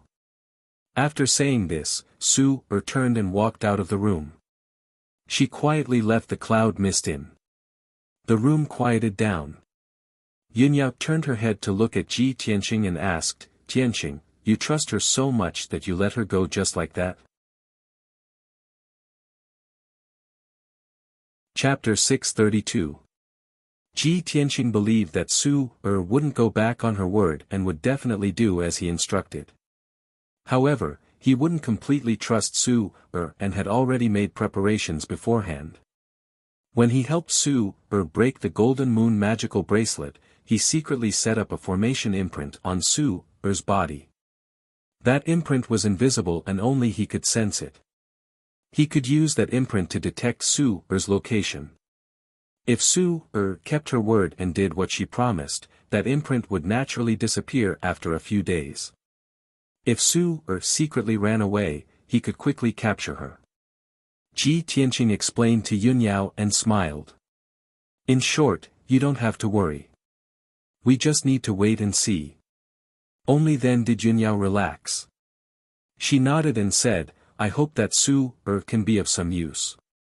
Otherwise, we'll have alerted the enemy." Ji Tianqing raised his eyebrows and said with certainty, "Even if our first operation doesn't succeed, we can still find another opportunity. Duanmu Feiyu is a hedonistic young master. Who knows how many crimes he has committed and how many atrocities he has committed. If we use him as a breakthrough point, we'll definitely find a way to deal with him." The two of them chatted for a while before calming down. They both sat cross-legged on the bed and silently meditated to cultivate. The night passed by quickly. On the morning of the second day, Ji Tianqing and Yunyao finished cultivating at almost the same time. The two of them used a secret technique to change their appearances and left the room together. When they reached the main hall of the inn, they saw a group of people gathered at the entrance. Everyone was staring at the wall at the entrance and whispering to each other about something. The two of them looked at each other and walked to the entrance with doubts in their hearts. They raised their heads and looked at the wall outside. They saw a large piece of xian paper stuck to the wall. There were over 1,000 words written on the paper and they were arranged into more than 10 lines. The second son of the Duanmu family's patriarch, Duanmu Huang, Duanmu Feiyu, is truly a despicable and shameless bastard. He's worse than pigs and dogs. 3 years ago, Duanmu Feiyu took a fancy to the daughter of the Yu family in Central State City. He tried to force her several times but failed, so he plotted against the Yu family. The Yu family was completely exterminated. Only the daughter was left alive, but she was kidnapped by Duanmu Feiyu. After 3 months of torture, she was cruelly killed. 2 years ago, Duanmu Feiyu was responsible for the destruction of Tian Feng Lu in Xiang City and the murder of nearly 1,000 people. The Duanmu Feiyu and Duanmu Feiyus killed Duanmu Feiyu. Duanmu Feiyu. Duanmu Feiyu tried to buy the Duanmu Feiyu's Duanmu Feiyu and buy the Duanmu Feiyu. In the past 2 years, there had been 3 young ladies who had mysteriously disappeared in the Water Plain City. No one knew if they were dead or alive, and no one knew if they were dead or alive. He was greedy for beauty, so he secretly sent people to kidnap the 3 young ladies and imprison them in the superior courtyard on Shuiqing Street. He took turns to play with and ravage them. After a few months, he killed all 3 of them. When Ji Tianqing and Yunyao saw the contents of the paper, a sneer flashed in their eyes. There was no doubt that the 1,000 words on the paper were all about the crimes committed by the Duanmu Feiyu. However, among the dozen or so crimes, the last few were the most important and the most interesting.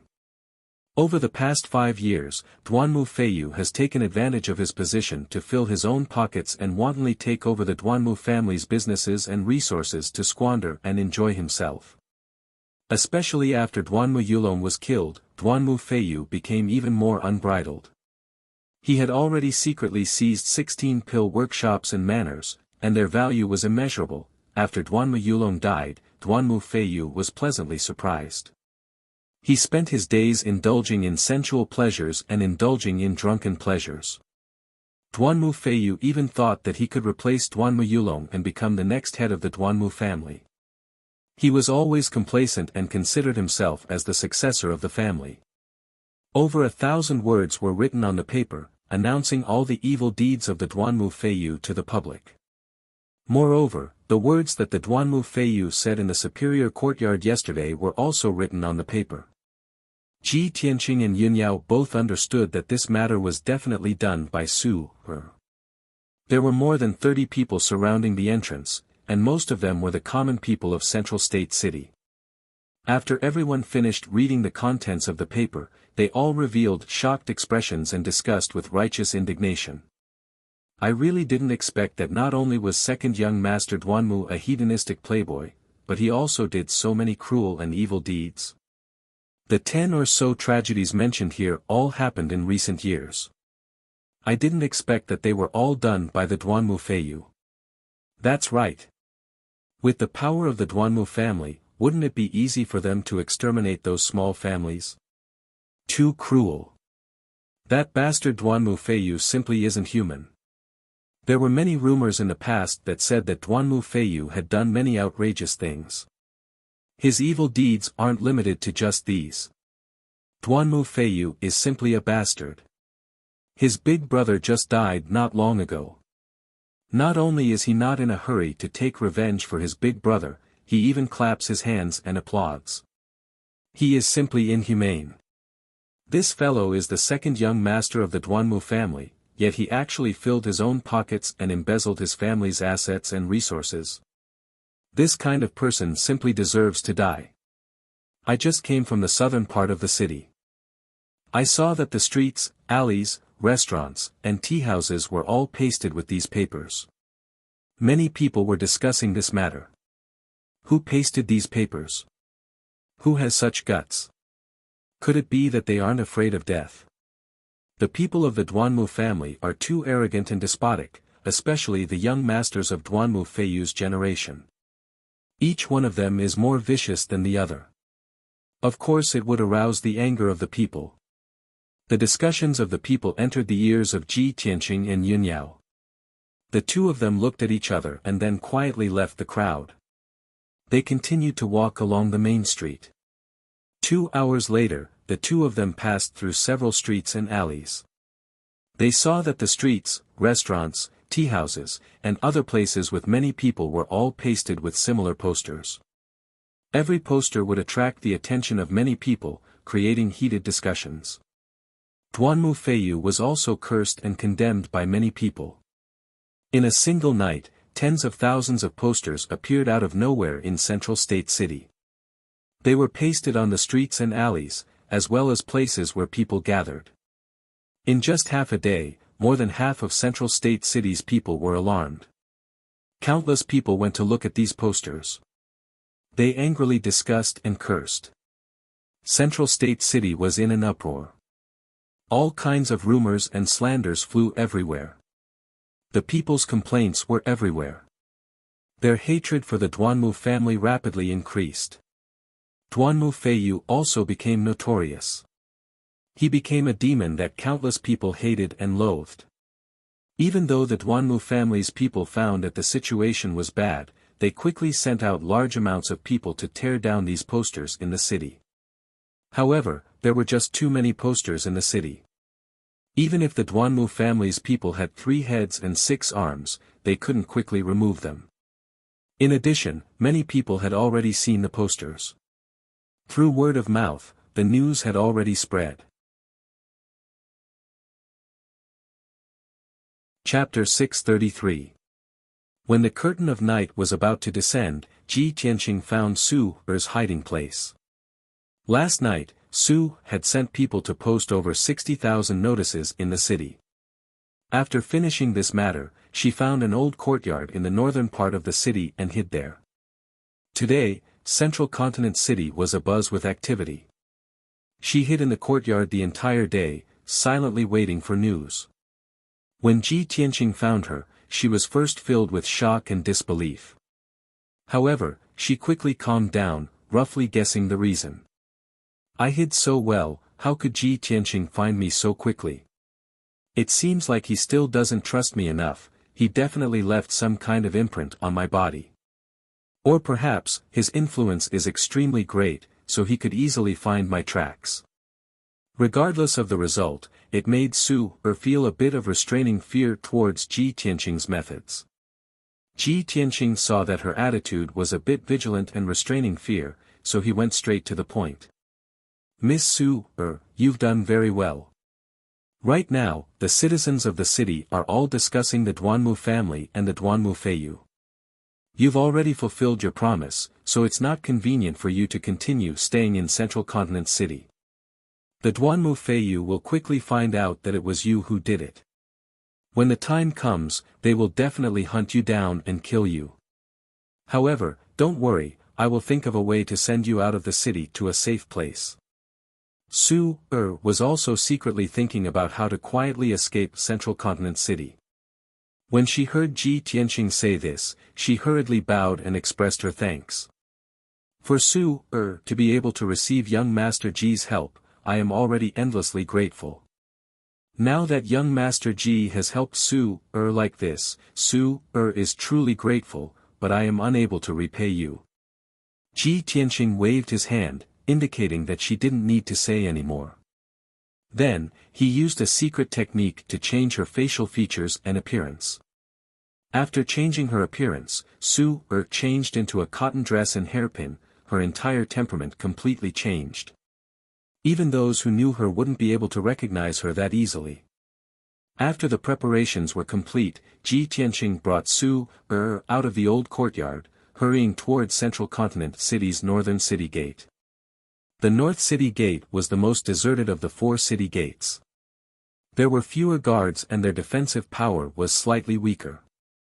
Ji Tianqing brought Su Er and successfully passed through the inspection of the city gate guards, leaving Central Continent City. The two of them stopped at the foot of a small mountain outside the city. There was no sign of human habitation within a radius of 10 miles. Under the night sky, the small mountain was silent. Ji Tianqing summoned Qian Yu and instructed, Qian Yu, escort Miss Su Er out of Central State City. You must escort her to a safe place. Qian Yu naturally nodded in agreement. Su Er bowed deeply to Ji Tianqing, then rode Qian Yu into the sky and left at lightning speed. Ji Tianqing turned around and returned to Central State City, hurrying towards the Cloud Mist Tavern. 2 hours later, he returned to his room on the 3rd floor of the inn. Yunyao had already been waiting in the room for a long time. When she saw him return, she hurriedly asked, Tianqing, what's the situation? Ji Tianqing nodded and said, don't worry, everything has been taken care of. I had Qian Yu send Miss Su Er away. Now, we just need to watch the situation develop. I want to see how the Duanmu family will deal with this matter. Yunyao frowned slightly and said with a bit of worry, Tianqing, will this really work? Although the common people in the city are discussing spiritedly and spreading many rumors, damaging the Duanmu family's reputation, the Duanmu family will definitely suppress the matter. But the Duanmu clan will definitely think of a way to suppress the storm. At most, Duanmu Feiyu will be punished, but he won't suffer too much loss. Ji Tianqing shook his head. He looked at her and said with a certain tone, Yao Yao, the Duanmu family will definitely suppress the rumors and won't let the common people stir up any trouble. However, this time, the Duanmu Feiyu will definitely not have it easy. He wantonly embezzled the Duanmu family's assets.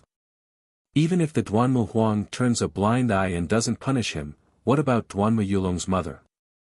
As the saying goes, a mother's status depends on her son. The first madam relied on her son, Duanmu Yulong, to sit firmly in the position of the Duanmu family's matriarch. Now that Duanmu Yulong is dead, Duanmu Feiyu is happy and wants to replace Duanmu Yulong's position. How can the first madam swallow this anger? Whether it's for her own position or to vent her anger, the first madam will not let the Duanmu Feiyu go. After listening to his analysis, Yunyao nodded in agreement. Yes, that's true. Actually, it's not just the Duanmu family. All the great families have this kind of problem. In order to fight for power and fame, brothers turn against each other and the madams of each branch scheme against each other. Even the maids and servants have to form cliques and suppress each other. Speaking of this, Yun Yao's tone was a little emotional. It seemed like she was deeply touched. Ji Tianqing looked at her and asked with concern, "What's wrong? Could it be that you also have this kind of trouble in Cloud Soul Palace?" Yun Yao nodded and said, "Cloud Soul Palace is not an immortal's cave abode. Of course, it's not an exception. However, I have always kept a respectful distance from scheming against each other. Those things are handled by my mother. Also, I rarely stay in Cloud Soul Palace. None of the children of the same generation have bad blood with me. At least, no one dares to scheme against me." Ji Tianqing smiled and said in a playful tone, "Don't worry. If anyone dares to scheme against you, I will settle the score with them one by one." Yun Yao rolled her eyes at him.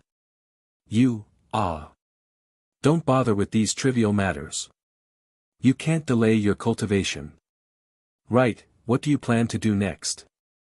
Ji Tianqing stopped joking and said seriously, "I will continue to stay in the city and observe the situation. At the same time, I will also gather information. As for the next step, I will have to see how the Duanmu family reacts. However, Yao Yao, you have to return to the monarch residence. You can't move with me anymore. After all, you represent Cloud Soul Palace. If your identity is exposed, Cloud Soul Palace will be dragged in." Yun Yao didn't want to leave. She only wanted to fight with him and work together to deal with the Duanmu family. However, what Ji Tianqing said was very reasonable, and it was a very important matter. She pondered silently for a while and could only nod in agreement. "All right, then I will return to the monarch residence tonight. However, you have to be careful. No matter what, you have to put your own safety first. If you need any help in gathering information, just tell the Hidden Cloud Pavilion to do it." The Yun family's Hidden Cloud Pavilion is spread throughout the cities of Central State. There are branches in every city. Yun Yao warned Ji Tianqing before quietly leaving the Cloud Mist Inn. After she left, Ji Tianqing sat alone in the room and silently meditated to cultivate. A long night passed. At dawn the next day, Qian Yu finally rushed back to the Cloud Mist Inn and flew into the room. "Old Ji, I'm back. I've already followed your orders and sent Miss Su Air to a safe place." Hearing Qian Yu's voice, Ji Tianqing ended his cultivation and opened his eyes. "Amen, very good." He nodded slightly and said in a low voice, "Go back to the 100 Treasures brocade pouch and rest. I want to gather information about the Duanmu family's movements before I decide what to do next." Chapter 634. In the depths of the mango forest. 100 miles to the north of Greenwood City, there was a towering mountain thousands of feet high. The Duanmu family's mansion was located at the peak of the mountain, hidden by the clouds and mist. There were more than a dozen ancient and majestic palaces and rows of exquisite and elegant buildings on the mountain peak. The Greenwood Palace facing the plaza at the peak of the mountain was the Duanmu family's main palace and meeting hall. Every time Duanmu Huang discussed important matters with the elders and attendants, they would hold a meeting in the main hall of the Greenwood Palace. It was early in the morning, and there were more than a dozen Duanmu family experts in the main hall. They were discussing an important matter. Sitting on the main throne in the main hall was a skinny middle-aged man with a goatee. He was the family head, Duanmu Huang. Duanmu Huang was silent, but his face was gloomy and there was a hint of anger between his brows. There were 12 experts standing on both sides of the main hall. They were the Duanmu family's elders and leaders. In addition, there was a handsome young man with red lips and white teeth. He was kneeling in the middle of the main hall. This young man was Duanmu Feiyu. The atmosphere in the main hall was a bit stifling, just like the hazy sky outside. The elders and leaders were silent on the surface, but they were secretly discussing something with their spiritual senses. At this time, Duanmu Huang picked up a notice with over 1,000 words on it from the table in front of him. He waved his hand and threw it at Duanmu Feiyu. Swoosh! The light yellow paper landed in front of Duanmu Feiyu and spread out on the ground. The scarlet words on the paper were clear. Duanmu Huang frowned and slammed the table with a face full of anger. He shouted in a deep voice, "You bastard, look at the stupid things you've done." In one night, tens of thousands of notices appeared out of thin air in Central State City, covering the streets and alleys. Now, all the people in the city are talking about you, and all the powers are rejoicing in your misfortune. Who knows how many people are laughing at our Duanmu family? You unfilial son! Do you want to anger me to death? Duanmu Feiyu was scolded harshly, but he was full of grievances and tried his best to defend himself. Father! How can you believe in this kind of baseless rumor and slander? Our Duanmu clan is a big tree that attracts the wind, attracting the covetous eyes of countless opponents and enemies. Who would have thought that the opponent this time would be so despicable, to actually use such a despicable method that only mortals would use? Before he could finish, Duanmu Huang shouted again, "Shut up! You bastard, don't you know what you've done wrong? Your elder brother was killed by Ji Tianqing, and his corpse hasn't even turned cold yet. You haven't even taken your revenge, yet you're indulging in debauchery outside. Where's your decency?" Duanmu Feiyu hurriedly explained, "Father. Big brother was killed, and I hated that little bastard Ji Tianqing very much. I wished I could cut him into pieces. But didn't you hand this matter over to the elders to handle? I'm weak and can't help, so I can only focus on running the business. It's inevitable that I have to drink and discuss business with others." Duanmu Huang frowned and didn't want to delve into this matter. He asked again, "Then how do you explain the matter of you filling your own pockets and embezzling the clan's property?" Duanmu Feiyu of course refused to admit it and evaded all the blame. "Father, as the second young master of the Duanmu clan, how could I do something like embezzlement and embezzle the clan's property? These were all made up by those despicable people to deliberately slander me and tarnish the Duanmu clan's reputation. How can you believe?" Before Duanmu Feiyu could finish, a clear and dignified voice suddenly came from the entrance of the main hall. "Shut up!" Hearing this voice, Duanmu Huang and his son, as well as the elders and managers, all turned to look at the entrance of the main hall. Two graceful silhouettes stepped through the door and walked into the hall. The first to enter the main hall was a woman wearing a long brocade dress with a jade hairpin and a golden crown. She looked like she was in her 30s. She had a beautiful face and a graceful temperament. She had a dignified aura that came from someone who had been in a high position for a long time. She was Duanmu Yulong's birth mother, Duanmu Huang's first wife. Behind the first wife was a tall and beautiful woman in a green robe with a fierce aura. She had the strength of Sky Origin Stage and was the first wife's personal maid, her confidant. The first wife walked into the main hall with a graceful posture. Her exquisitely made-up face was filled with sorrow and pain. She walked to the middle of the main hall and bowed to Duanmu Huang. She said in a sorrowful voice, "Master, Feiyu has gone too far this time. It's too disappointing. Yulong's body is not cold yet, but instead of avenging his brother, he clapped his hands and cheered. He's even happier than our enemies. As a disciple of the Duanmu clan, he didn't serve the clan loyally and even embezzled the clan's property. This is simply lawless. In the past, you were merciful and forgiving to him, so be it. But this time, no matter what, you can't tolerate him anymore." The first wife's face was as cold as ice. Her voice was cold and dignified. She had the aura of a master's wife. The elders and the people in charge all had different thoughts. After hearing the first wife's words, some people immediately nodded in agreement and asked Duanmu Huang to severely punish Duanmu Feiyu as a warning to others. Duanmu Huang suddenly had a headache. He frowned and said in a deep voice, "Madam, I am discussing this matter with the elders. It's not convenient for you to participate. Quickly leave." Duan Mufeiyu was also filled with anger. He was so angry that the veins on his forehead bulged. He wanted to strangle the first wife. However, in front of Duan Mu Huang and the elders, he didn't dare to show any anger or hatred. He could only pray in his heart that his father would chase the first wife away so that she wouldn't stir up trouble here. However, how could the first wife be willing to leave?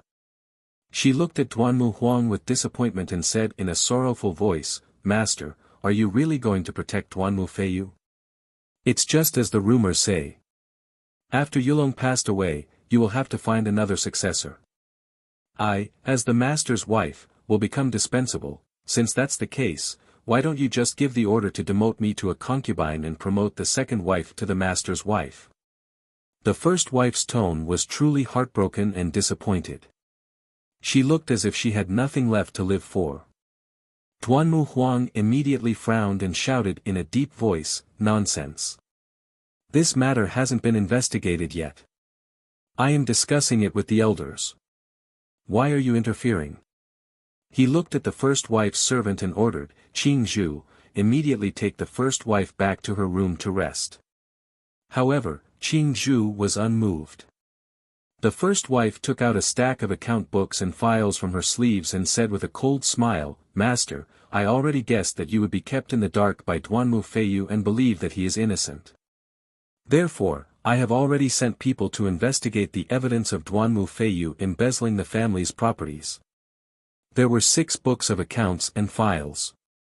Every single property that Duan Mufeiyu had embezzled over the past few years was recorded clearly in the books. Chapter 635. When First Madam's voice fell, the entire hall fell silent. Everyone's expression changed as they looked at First Madam with complicated expressions.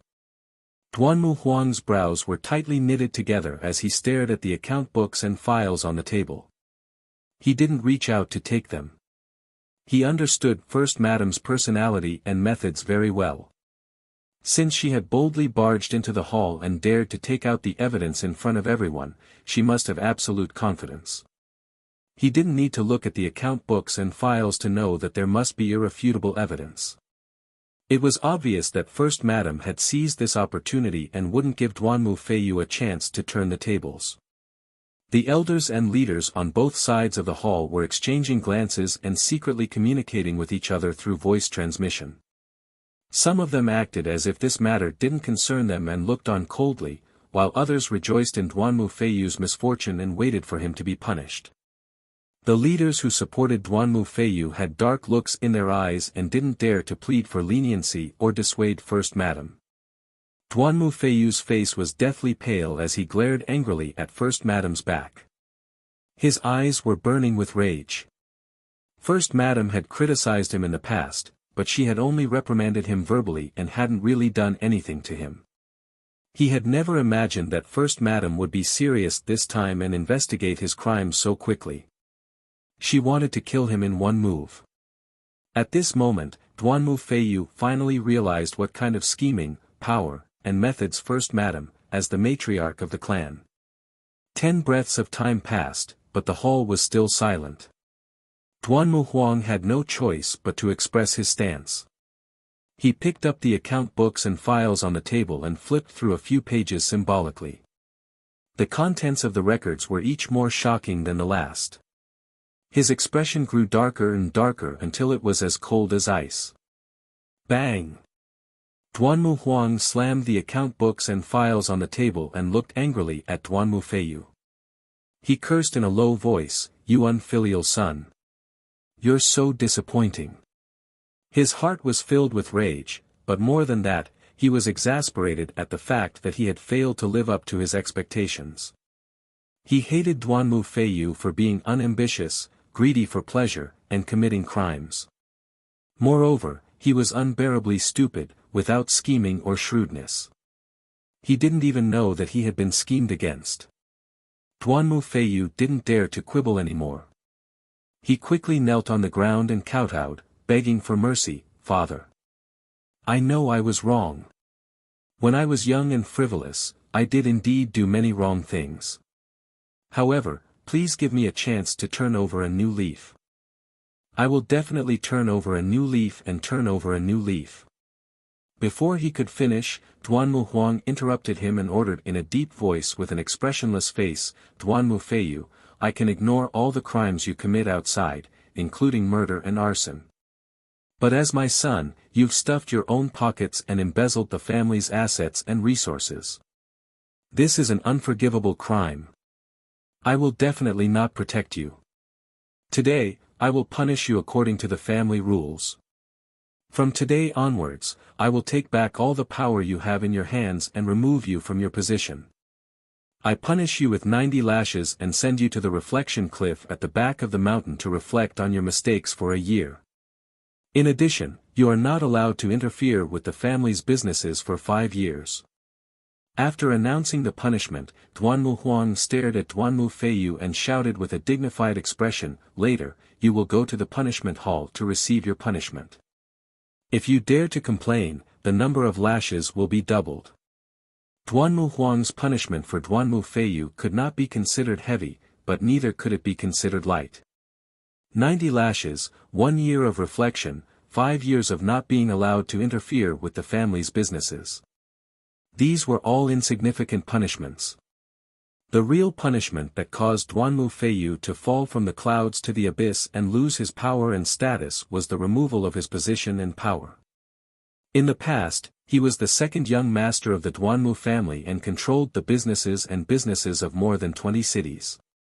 He had great wealth and power in his hands and many powerful people under his command. But from today onwards, he could only be an idle young master and obediently stay at home to cultivate. He would never be able to stir up trouble again. After everyone heard Duanmu Huang's punishment, they all revealed complicated expressions. First, Madam had achieved her goal, so of course she was satisfied. She bowed to Duanmu Huang and said, "Master is indeed fair and just. Such a decision is enough to convince everyone." After she finished speaking, she bowed to Duanmu Huang and left the main hall with Qing Zhu. Some of the elders and leaders rejoiced in Duanmu Feiyu's misfortune, while others secretly sighed. However, no one dared to oppose Duanmu Huang's decision, and no one pleaded for Duanmu Feiyu. Duanmu Feiyu knelt in the main hall with a pale face. His heart was filled with anger and despair, and his whole body trembled. But what was done could not be undone. He could only suppress his anger and silently stand up. He bowed to Duanmu Huang and left the main hall. 2 hours later, Duanmu Feiyu staggered out of the torture chamber. He was supported by 2 attendants and struggled to walk back to his residence. Just now, he had suffered 90 lashes in the torture chamber. He was in so much pain that he wished he was dead. The torture chamber used the wind, fire and thunder whip, a heavenly origin level magic weapon. Every lash of the whip contained the violent and fierce power of wind and thunder. It was like the cutting of a sword, causing people to be in so much pain that they wished they were dead. Even though Duanmu Feiyu was at the heavenly origin level, after 90 lashes, his skin and flesh were lacerated and he was dripping with blood. The pain that seeped into his bone marrow still made him shudder when he thought about it. He limped along the bluestone path. His face was as white as paper and his mind was very weak. He looked very miserable. On the way back to his residence, he was cursing fiercely in his heart. "First Madam, that damn thing. She is too vicious. I didn't expect her to be so vicious. If she hadn't hit me while I was down, how could I have ended up like this? And that bastard who put up notices all over the city to secretly plot against me. Don't let me find out who you are. Otherwise, I will cut you into 8 pieces and burn your bones to ashes." Duanmu Feiyu did not blame Duanmu Huang for making such a decision. He knew that his father, Duanmu Huang, was already doing his best to protect him. This punishment was not excessive. He only hated First Madam for taking the opportunity to make things difficult for him. He hated the person who was plotting against him even more. After a while, Duanmu Feiyu returned to his residence. The maids had already spread out the brocade bedding on the bed and supported him to lie down on the bed to rest. His entire back was badly mutilated. For the next few days, he could only lie down on the bed to recuperate. A middle-aged pharmacist hurried over and hurriedly treated his wounds. He used all kinds of elixirs to help him treat his injuries. After the pharmacist treated his injuries, the pain from his back lessened by a lot. At this time, a tall and sturdy middle-aged man quickly walked into the room. He arrived in front of Duanmu Feiyu and cupped his hands to reporting to second young master, this subordinate has already found some clues. The person who secretly plotted against you and put up notices all over the city was most likely ordered by the young miss of the superior courtyard. Suddenly hearing this news, Duanmu Feiyu was stunned. Chapter 636. What?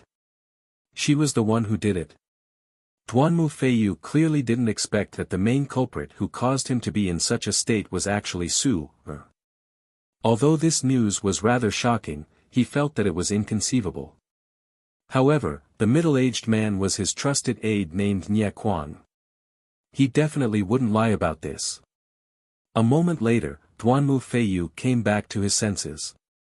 His brows knitted together as he asked with a gloomy expression, that slut Su Er was imprisoned in the Excellence courtyard by me. How could she have ordered others to harm me? Nie Kuang shook his head and said in a gloomy voice, second young master, the commander guarding the Excellence courtyard just reported that young Miss Su Er has already disappeared. What did you say? Duanmu Feiyu opened his eyes wide again and cursed angrily, what are those good-for-nothings doing? How could they let Su Er escape from the Excellence courtyard? Since that slut Su Er has already disappeared, why did they only report this now? Nie Kuang lowered his head and said in a gloomy voice, second young master, they followed your orders and didn't dare to approach young Miss Su Er's loft without permission. Moreover, you went to the Excellence courtyard the day before yesterday and didn't go there yesterday. The guards guarding the Excellence courtyard only discovered young Miss Su Er's disappearance today. Duanmu Feiyu gnashed his teeth in anger. His eyes surged with a cold light as he shouted angrily, this group of useless good-for-nothings, I will skin them alive. And that slut Su Er, if she really plotted against me, I will definitely make her wish she was dead. Let's go, follow me to the Excellence courtyard. While cursing, Duanmu Feiyu got off the bed and walked out with a murderous aura. Filled with anger, he actually ignored the pain from his injuries and immediately rushed to the Excellence courtyard. Nie Kuang hurriedly followed behind him and quickly walked out of the room. Not long after, the two of them left Xianwood City on their flying spiritual birds. In the evening, Duanmu Feiyu and Nie Kuang arrived at Central Continent City and returned to the Excellence courtyard. When Duanmu Feiyu crossed the gate and entered the courtyard, the guards and experts guarding the Excellence courtyard all hurriedly came to greet him. Seeing those guards, he immediately became furious and cursed, you bunch of idiots, get out of my way. The guards were so scared that they knelt on the ground and begged for mercy. Duanmu Feiyu ignored them for now and brought Nie Kuang to Su Er's loft. However, the loft was already empty. Duanmu Feiyu searched both upstairs and downstairs, but there was no sign of Su Er. Reality proved that Su had indeed escaped from the superior courtyard long ago. Unfortunately, the guards didn't notice any abnormalities, and the superior courtyard's defensive array was also intact. Duanmu Feiyu returned to the courtyard and looked at the guards with eyes as cold as ice, containing a biting cold murderous intent. You pieces of trash, what's the point of this young master raising you? If it weren't for your stupidity, would I have been harmed like this? Duanmu Feiyu cursed a few times with a venomous tone, then ordered Nie Kuang behind him, this young master doesn't want to see these damned pieces of trash again. Kill them. Following his words, Nie Kuang's entire body burst forth with cold murderous intent, and he expressionlessly pounced on the guards. Those guards were immediately scared out of their wits. Some wept bitterly and begged for mercy, some fled in horror, and some resisted in despair. However, these guards were only at the origin core stage. How could they block Nye Kuang, who was at the 4th level of Sky Origin stage? Following a series of muffled bangs and screams, several corpses immediately appeared in the courtyard. Several pools of blood and severed limbs were scattered on the ground, and the air was filled with the thick stench of blood. The remaining guards who fled in panic didn't manage to escape from the superior courtyard.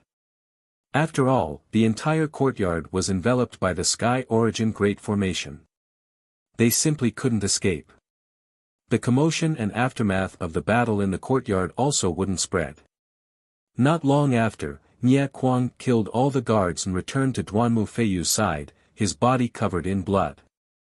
Second young master, everything has been taken care of. Nye Kuang cupped his hands in salute and reported in a low and cold voice. Duanmu Feiyu didn't pay attention to him.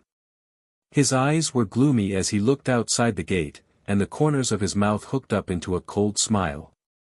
He muttered to himself, that bitch, so what if she escaped from the superior courtyard?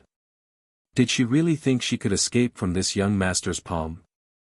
After he finished speaking, he waved his hands and used a secret technique to sense the aura and location of the Golden Moon magical bracelet. After about half an hour, Duanmu Feiyu found the result of his probing, and immediately revealed a trace of murderous intent. Humph! You actually escaped from Continent Center City? Since you've already chosen a place to bury your bones, this young master will send you to your death. After he finished speaking, Duanmu Feiyu left the superior courtyard with Nye Kuang, and rushed as fast as lightning to the southern city gate. After an hour, the two of them passed through the city gate and left Continent Center City, continuing to fly towards the mountain range in the south. Duanmu Feiyu had just discovered that the aura of the Golden Moon magical bracelet was in a mountain range in the southern suburbs of Continent Center City. The two of them flew for 50 li in the mountain range, and arrived at the peak of 1,000 zhang tall mountain. Duanmu Feiyu stood in the sky, looking down at the majestic mountain below, and coldly shouted, "It's here." He landed on the mountain peak with Nye Kuang, and once again used a secret technique to search for traces of the Golden Moon magical bracelet. After 100 breaths of time, Duanmu Feiyu sensed the exact location of the Golden Moon magical bracelet. It was about 2 li in front of him. He hurriedly rushed over with Nye Kuang. Whoosh! Whoosh! The two of them passed through the forest as fast as lightning, and after flying for 2 li, they arrived at the cliff of the mountain peak. As soon as Duanmu Feiyu flew out of the dense forest, he saw a wide grassland in front of him, and at the end of the grassland was a cliff. At the edge of the cliff, where clouds and mist rolled, stood a tall and straight young man, quietly gazing at the sea of clouds. Duanmu Feiyu was immediately stunned. He frowned as he looked at the back of the young man, and a look of astonishment appeared on his face. He clearly sensed that the aura of the Golden Moon magical bracelet was coming from that white-robed young man. However, he didn't recognize that white-robed young man, and he also didn't understand why the Golden Moon magical bracelet wasn't with Su. At this moment, the white-robed young man turned around, and a cold smile appeared on his handsome face. He said in a mocking tone, "Duanmu Feiyu, I've been waiting for you for a long time."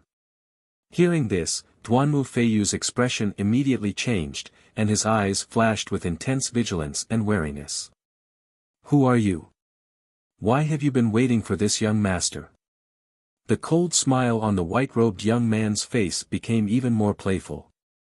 A golden light flashed in his palm, and a dark golden bracelet appeared. It was none other than the Golden Moon magical bracelet. "Since you still can't guess who I am, then I'll tell you. I am Ji Tianqing." Duanmu Feiyu's expression changed again, and a thick murderous intent appeared in his eyes. "You're Ji Tianqing. The Golden Moon magical bracelet is actually in your hands. Was it you who saved that bitch Su, or?" Chapter 637. Duanmu Feiyu wasn't an idiot. When he heard the words Ji Tianqing and saw the golden moon magical bracelet in Ji Tianqing's hand, he understood everything. Previously, he was still very doubtful. With Su Er's strength, it was impossible for her to escape from the superior courtyard. She also didn't have the guts to plot against him. Now, he finally understood that Ji Tianqing was the main culprit. Ji Tianqing admitted it very straightforwardly. He sneered and said, "Hee, looks like you're not too stupid." Duanmu Feiyu frowned as he looked at him. His eyes were cold and filled with dense killing intent. "Humph, you little bastard. You're really despicable and shameless. You actually used that slut Su Er to plot against me." Ji Tianqing didn't get angry at all. He said with a mocking sneer, "What's a little trick to deal with a bastard like you who doesn't shrink from any crime? Moreover, killing a bastard like you is also helping the people and helping Tianqing get rid of a scourge." Duanmu Feiyu immediately grinned and sneered with disdain. He. Ji Tianqing, you want to kill me? You're really a toad yawning. What big words. I was just about to send people to deal with you and avenge my big brother. I didn't expect you to deliver yourself to me. You don't know the difference between life and death. If I don't tear you to shreds today, how can I live up to your arrogance? Hearing Duanmu Feiyu's words, Ji Tianqing didn't get angry. Instead, he laughed and said with disdain, "Duanmu Feiyu, the arrogant and ignorant one is you. Even your big brother Duanmu Yulong died under my sword. With your strength, you dare to say that you want to take my life? Are you worthy?" As he spoke, Ji Tianqing's body emitted a strong self-confidence and domineering aura. Duanmu Feiyu's face immediately stiffened and his heart thumped. If he was in the Duanmu clan or in the central continent city, he could mobilize dozens of Sky Origin stage cultivators with a single word and easily kill Ji Tianqing. However, he wasn't in the central continent city right now. There was only Sky Origin stage 4th layer Nie Kuang by his side. If they really fought, the situation wouldn't be good. Thinking about this, Duanmu Feiyu's expression became serious and a trace of regret appeared in his heart. Damn it! I was so angered by that slut Su Er that I lost my head and actually came out of the city so recklessly. Ji Tianqing, that little bastard, not only did he not hide after killing my big brother, he even dared to take the initiative to plot against me. He wants to kill me, what should I do? Duanmu Feiyu was thinking about how to escape, but he didn't look scared. He shouted with a murderous look, "Ji Tianqing, no matter how powerful you are only at the 3rd level of Sky Origin stage. Do you think you can defeat the two of us? Stop dreaming.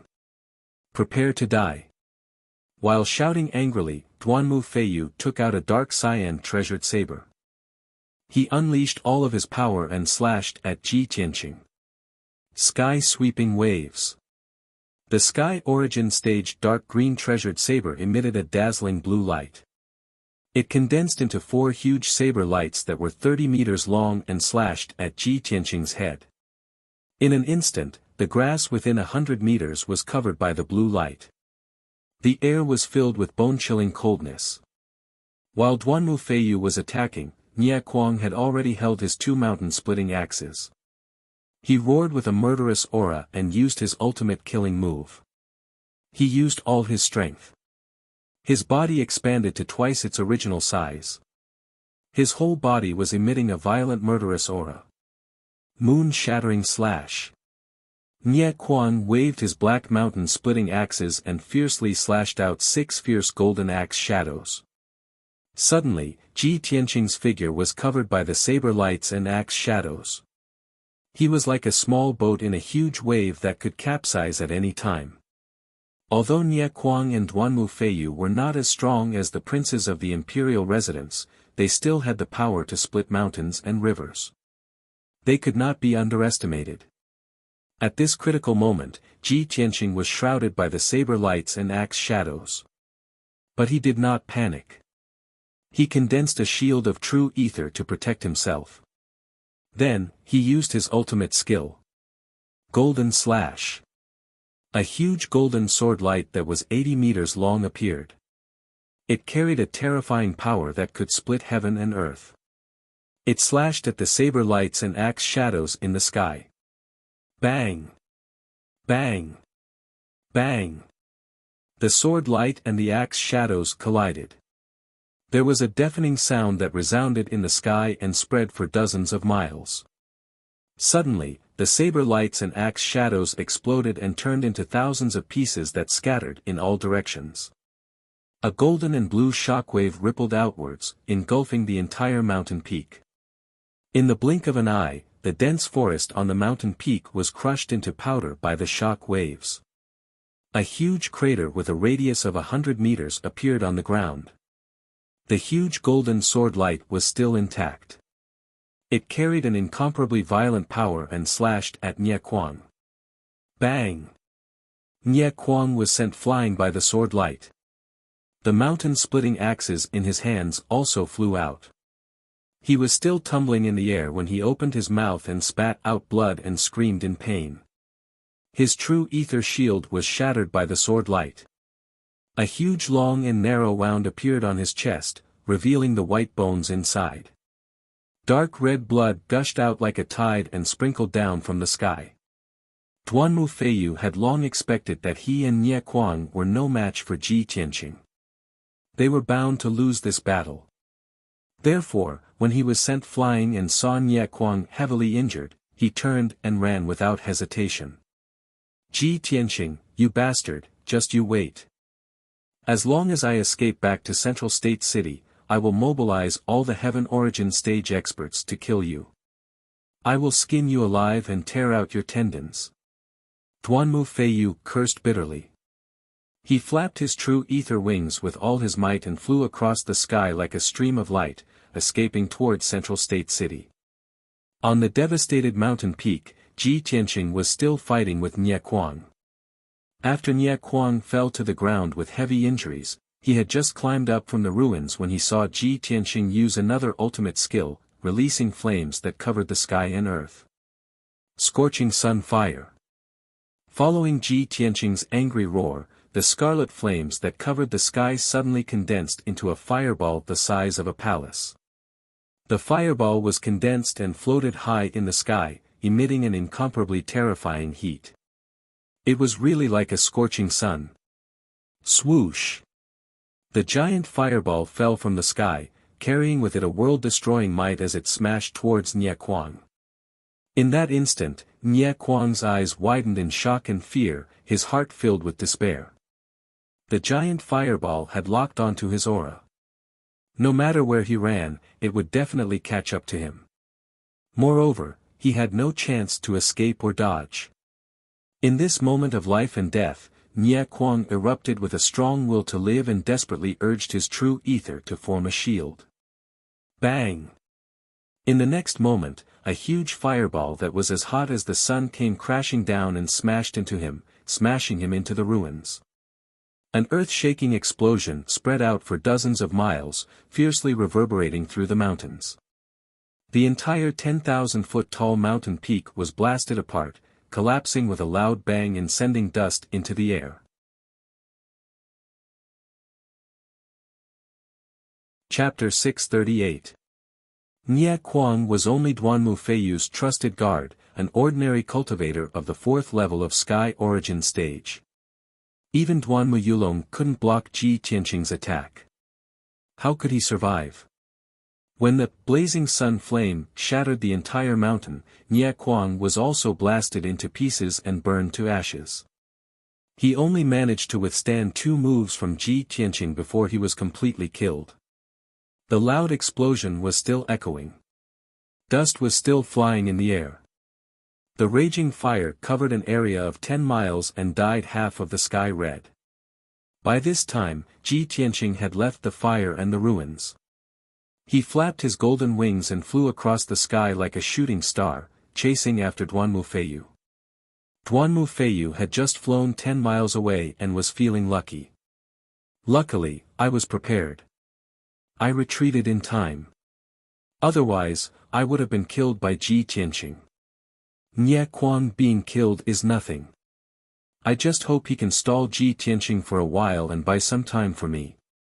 As this thought flashed through his mind, a dazzling golden light suddenly flew over his head. Swoosh! That golden light was extremely fast. In the blink of an eye, it was more than 1,000 meters away from him and stopped in the sky. A tall and straight figure in a white robe appeared. Duanmu Feiyu's face froze and his heart sank to the bottom. Ji Tianqing, that little bastard. How can he be so fast?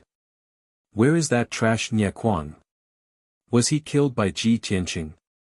Duanmu Feiyu was terrified. He had no choice but to stop and stare at Ji Tianqing with an ugly face. Ji Tianqing stood in the sky 200 meters away from him. He sneered and said, Duanmu Feiyu, since I have lured you out, I will not let you go back. Don't dream of going back to the city to get reinforcements. Just accept your death obediently. Duanmu Feiyu's brows were tightly knitted. There was some fear in his heart as he shouted, Ji Tianqing. Although you killed my big brother, I have no enmity with you. Why do you want to kill me? Ji Tianqing curled his lips and said with a cold smile, no enmity between us. I already have a blood feud with your Duanmu clan, so it's impossible for your Duanmu clan to let me off no matter what. Do you dare to deny that your father did not plan to assassinate me? Moreover, even if there is no enmity between us, I will still kill you. Just treat it as a punishment for evil, and on behalf of Tianqing. Duanmu Feiyu was immediately filled with grief and indignation. She was so angry she almost spat out blood. Ji Tianqing, this place is only 30-something li away from Central State City. If you dare kill me, you will definitely alarm countless experts in the city. By then, when the experts of my Duanmu clan arrive, you will be dead for sure.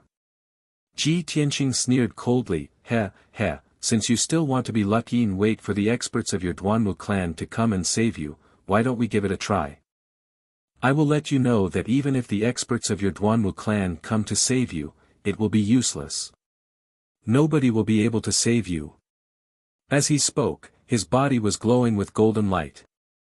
Sword intent shot up to the sky as he was about to launch an attack. Duanmu Feiyu was completely helpless. Her heart was filled with despair. He knew clearly that even if the Sky Origin Stage cultivators of Central State City were alerted and came to his rescue, it would still take some time.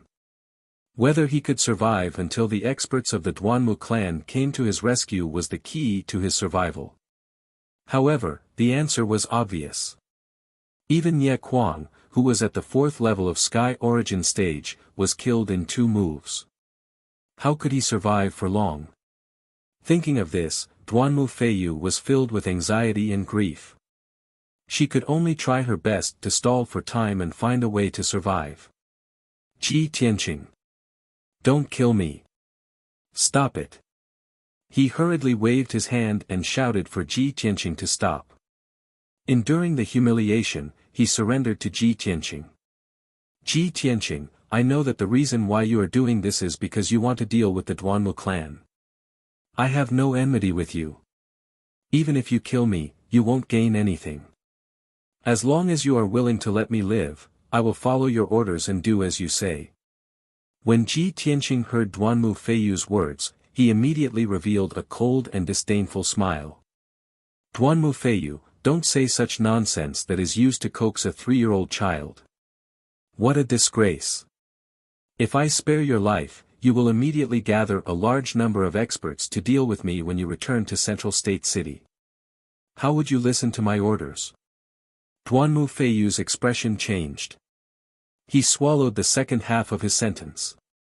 Ji Tianqing was right. That was exactly what he planned to do. Begging for mercy was only a temporary measure. As long as he returned to Central State City, he would definitely crazily retaliate against Ji Tianqing. Duanmu Feiyu's lie was instantly seen through by Ji Tianqing. He hurriedly explained, Ji Tianqing, I can tell you a secret of the Duanmu clan to show my sincerity in begging for mercy. This information is a core secret of our Duanmu clan. Only a few people know about it. Hearing his words, Ji Tianqing lowered his hands as expected. His eyes indifferently looked at him. Duanmu Feiyu saw that there was hope.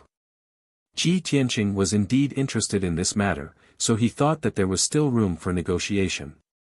Thus, he said in a low and solemn voice, Ji Tianqing, although I don't know which power is backing you, I can tell you this clearly. However, I can clearly tell you that the strength of our Duanmu clan is far beyond your imagination. Our Duanmu clan's strongest expert is not my father, Duanmu Huang. That expert's strength is enough to look down on the profound sky continent.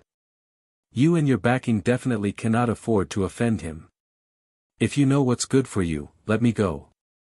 I can treat it as if nothing happened. Duanmu Feiyu originally thought that Ji Tianqing would seriously consider his words after hearing this. However, he never expected that Ji Tianqing would immediately say with a cold smile, Duanmu Feiyu, since things have reached this point, do you still think that bluffing is of any use? I really overestimated you. Compared to your big brother, Duanmu Yulong, you are simply too lacking. After saying this, Ji Tianqing no longer hesitated. His entire body lit up with a dazzling golden light, bursting with killing intent that soared to the heavens. Metal Emperor Slash. Golden light surged out of his palms. It gathered the metal energy within a radius of 10 miles, forming a giant golden sword that was over 100 meters long. That incomparably huge sword radiance flickered with a dazzling golden light, illuminating the dark sky. It emitted a sharp aura that could tear apart heaven and earth. Die! Ji Tianqing shouted in a low voice. He controlled the giant golden sword that could split heaven and earth and slashed towards Duanmu Feiyu. Duanmu Feiyu was already scared out of his wits. His eyes were wide open, revealing a deep sense of fear. He turned around and ran for his life. However, even if he exploded with his fastest speed, it was impossible for him to escape the slash of the sword radiance. Bang! In the deafening sound, the giant sword that could split heaven and earth slashed him, shattering his vital core shield and soft armor into pieces. Duanmu Feiyu was killed on the spot. A huge wound split open on his chest, and dark red blood gushed out. His corpse fell from the sky and was about to hit the ground below. However, Ji Tianqing had already shot out a giant golden hand and caught his corpse.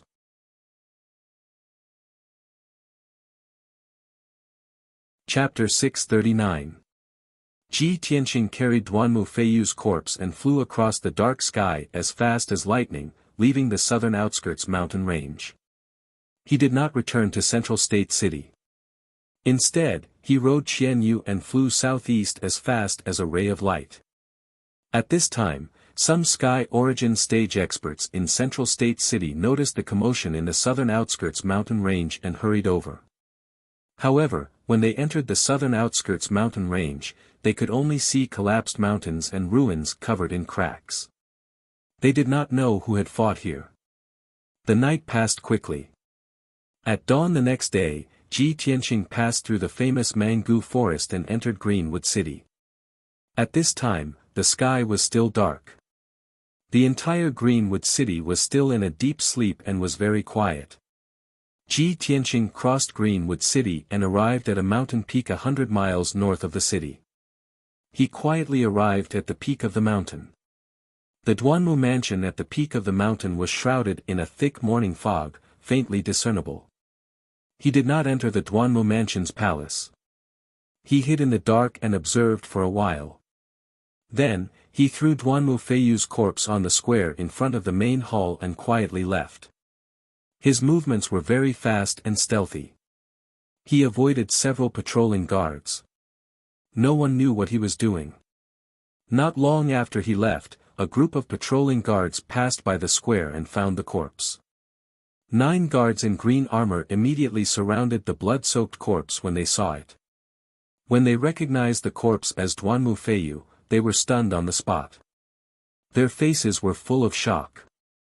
They did not dare to believe that the noble second young master, who was in high spirits 2 days ago, had turned into a cold corpse today. After the guard captain came back to his senses, he told the guards to look after the corpse and not to touch it. He hurriedly ran into the main hall to report the news. Not long after, the guard captain guarding the Greenwood main hall was alarmed. He hurriedly led a group of guards to the square. Then, the news spread through the Duanmu mansion, waking up countless people. Cries of surprise sounded in the various palaces, breaking the silence of the morning. Half a quarter of an hour later, the guard commander sent people to carry Duanmu Feiyu's body into the main hall. Hundreds of people had already gathered in the square. They were craning their necks to look into the hall, whispering and discussing. Inside the main hall, the Duanmu family's leaders and elders had also arrived. When they saw Duanmu Feiyu's corpse, their faces became as gloomy as ice. Finally, the head of the family, Duanmu Huang, heard the news and rushed to the main hall. Hearing the bad news early in the morning, his mood was naturally irritable. His eyebrows were filled with anger and killing intent. When he saw Duanmu Feiyu's body with his own eyes, his face immediately darkened, and his whole body emitted a terrifying chill and murderous intent. Who can tell me what's going on? Wasn't Feiyu reflecting on his mistakes in the back mountains? Why was he murdered? Where was his body found? Duanmu Huang's voice was filled with murderous intent as he roared in anger. If one looked closely, one could see the murderous intent in his eyes. The guard commander hurriedly took 2 steps forward, clasped his hands and reported, "Master, 15 minutes ago, a group of guards was patrolling the square. They found second young master." After he finished, Duanmu Huang's face turned even darker. The coldness from his whole body became even more intense. Several elders and leaders also began to whisper to each other as they discussed. Second young master was still in the house yesterday morning. How could he be killed today? Second young master was protected by Nye Quan.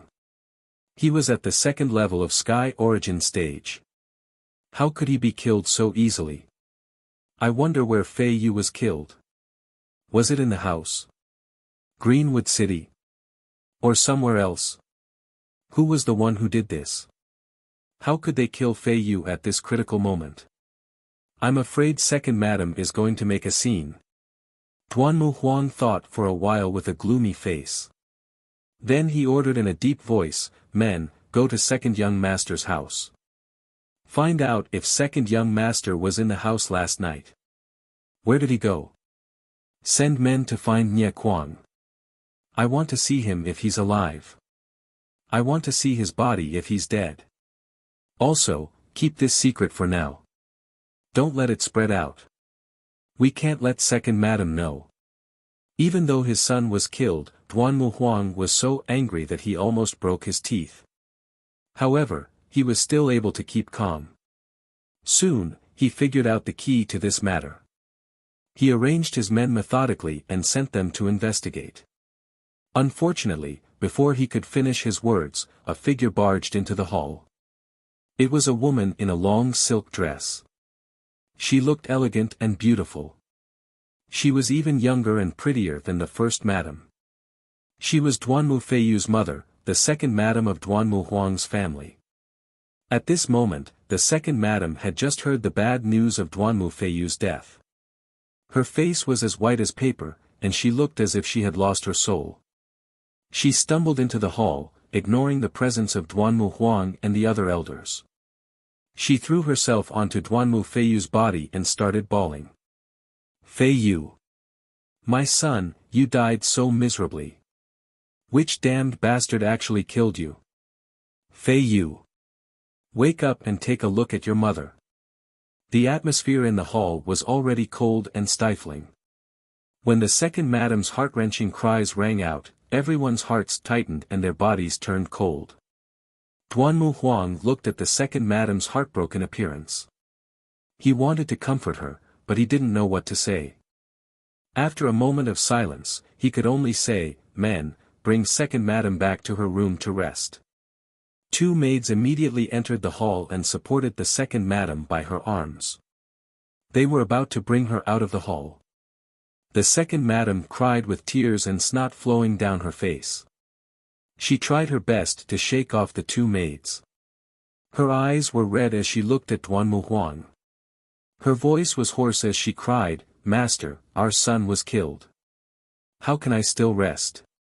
Fei Yu was my life. Now that he's dead, I don't want to live anymore." Duanmu Huang quickly comforted her, "Madam, calm down. I'm sending people to investigate. I'll definitely get to the bottom of this. No matter who did it, if they dared to kill my son, Duanmu Huang, I'll make sure they die without a burial ground. Madam, don't be too sad. Go back and rest. I'll handle this matter." However, the second madam didn't listen to his comforting words.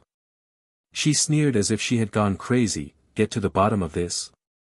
What's there to investigate? Who wanted to kill Fei Yu? Don't tell me everyone doesn't know. Her son was killed, so she couldn't bear to see me living well. She thought of ways to deal with Fei Yu and caused my son's death as well. The first madam's heart is so vicious. She's simply inhumane." As soon as she said that, the entire hall was shocked. Everyone's expression changed. Duanmu Huang's pupils contracted. He quickly shouted, "Shut up. Don't talk nonsense here." The second madam only had one son, Duanmu Feiyu. Now that Duanmu Feiyu was dead, she was already disheartened. She no longer had any scruples. She screamed hysterically, "What? Did I say something wrong?" Ever since Duanmu Yulong died, the first madam has been targeting Fei Yu. The day before yesterday, she even took out the evidence of Fei Yu's crime and wanted to kill him. This morning, my son Fei Yu died. How can there be such a coincidence in this world? If it wasn't her, who else could it be? Chapter 640. The heartbroken second madam was crying, making a fuss in the Greenwood main hall. The pain of losing her son had caused her to lose her rationality and become unreasonable and crazy. Originally, she had been riding on the crest of success during this period of time. She had been favored because of the Duanmu Feiyu's status. Not long after, she would gradually replace the first madam and become the Duanmu family's mistress. However, before she could be happy for a few days, the Duanmu Feiyu had been killed. Although she did not know who the murderer was, she was certain that it was the first madam who did it. After all, the first madam was the most suspicious and had the most reason to kill the Duanmu Feiyu. The second madam was not the only one who thought this. The other elders and leaders also had the same thought. It was just that everyone was muttering and doubting in their hearts, and they didn't dare to say it out loud like second madam. The Duanmu Huang had a headache, but he could not punish the second madam. He could only patiently console her. As the head of the family, he had to deal with things fairly. He could not favor one over the other. However, the second madam was truly turning the world upside down. The Duanmu Huang could only use some methods and use the power of his divine sense to temporarily put her to sleep. The Duanmu Huang had two maids take the second madam away to rest. Only then did the main hall quiet down. Of course, everyone knew that this was only a temporary measure. Since the second madam had caused such a ruckus, she definitely would not let it go. She would definitely fight to the death with the first madam. Not long after, the guard commander quickly returned to the main hall and respectfully reporting to family head, this subordinate has already gone to the second young master's residence and interrogated the guards and servants. Yesterday, the second young master was not in the residence. He took Nye Kwang out to handle some matters. It seems that he went to Central State City. The Duanmu Huang frowned and said in a low voice, "This unfilial son. This lord had him go to the reflection cliff and reflect on his mistakes. He actually dared to go to Central State City. Could it be that Fei Yu was killed in Central State City? Why would his corpse appear in the plaza?" Even with the Duanmu Huang's wisdom, he could not understand what was going on. After pondering for a moment, Duanmu Huang ordered in a deep voice, "Send an order to Central Continent City. Have the soul-hurting hall investigate immediately. We must find Nie Quan. The guard commander cupped his hands and bowed. He turned around and left the hall to carry out his orders. Duanmu Huang continued to give orders. Second elder, third elder, carry out your plan as soon as possible. You must kill that bastard Ji Tianqing as soon as possible and avenge Yulong. In a short span of 3 months, 2 of my sons were killed. This is a great humiliation to our Duanmu clan. If we don't get rid of our enemies as soon as possible, the other aristocratic families will definitely rejoice in our misfortune. The second elder and the third elder's faces were also filled with indignation. They hurriedly cupped their hands and saluted, indicating that they would definitely complete the task. After Ji Tianqing left Greenwood City, he flew across the sky at lightning speed and crossed the mango forest. Along the way, he looked down at the vast forest from high up in the sky. He saw many dangerous mountains and winding rivers. The forest that was shrouded in clouds and mist was filled with all kinds of strange flowers and fruits, as well as endless amounts of medicinal herbs. This natural herb garden with a radius of 100,000 miles was the biggest reason why the Duanmu clan had prospered for thousands of years. He could not help but think to himself, if there is some way to destroy this mango forest and cut off the Duanmu clan's source of medicinal herbs, it will definitely be a heavy blow to the Duanmu clan. Recently, he had been focusing on dealing with the Duanmu clan. His mind was constantly thinking about how to weaken the Duanmu clan's power. Unknowingly, 6 hours had passed and it was noon. Ji Tianqing was flying above the vast sea of clouds, crossing over a stretch of majestic mountain range. Originally, the sun was shining brightly in the sky, dyeing the white sea of clouds with a layer of golden light. However, at this moment, he realized that there was a huge black cloud high up in the sky, blocking the sunlight. The area within a radius of dozens of miles became dark. Strong winds blew in the sky, blowing the vast sea of clouds and causing them to churn violently. Ji Tianqing could vaguely sense that the air seemed to contain a trace of cold and bloody murderous aura. He immediately frowned and a look of suspicion and wariness flashed across his eyes. Ever since he came to the Central State, he had not interacted with anyone from the Demon Clan. However, based on the experience he had accumulated in the Tianjin region, he could acutely sense that there were Demon Clan powerhouses around him. Even the huge black cloud in the sky was definitely not formed naturally. There was definitely something strange about it. As expected, just as he slowed down his flying speed and looked around, the black cloud in the sky suddenly surged. In the blink of an eye, the surging demon fog condensed into a huge demon face. The demon face had a pair of huge scarlet eyes. It stared down at Ji Tianqing from above, revealing a ferocious and bloodthirsty cold smile. Keek keek. Ji Tianqing, I have finally found you. The demon face's huge mouth opened and closed, letting out a deep voice that reverberated in the sky like rolling thunder. Ji Tianqing immediately stopped flying. He stood in the sky and looked up at the demon face. A cold light flashed across his eyes.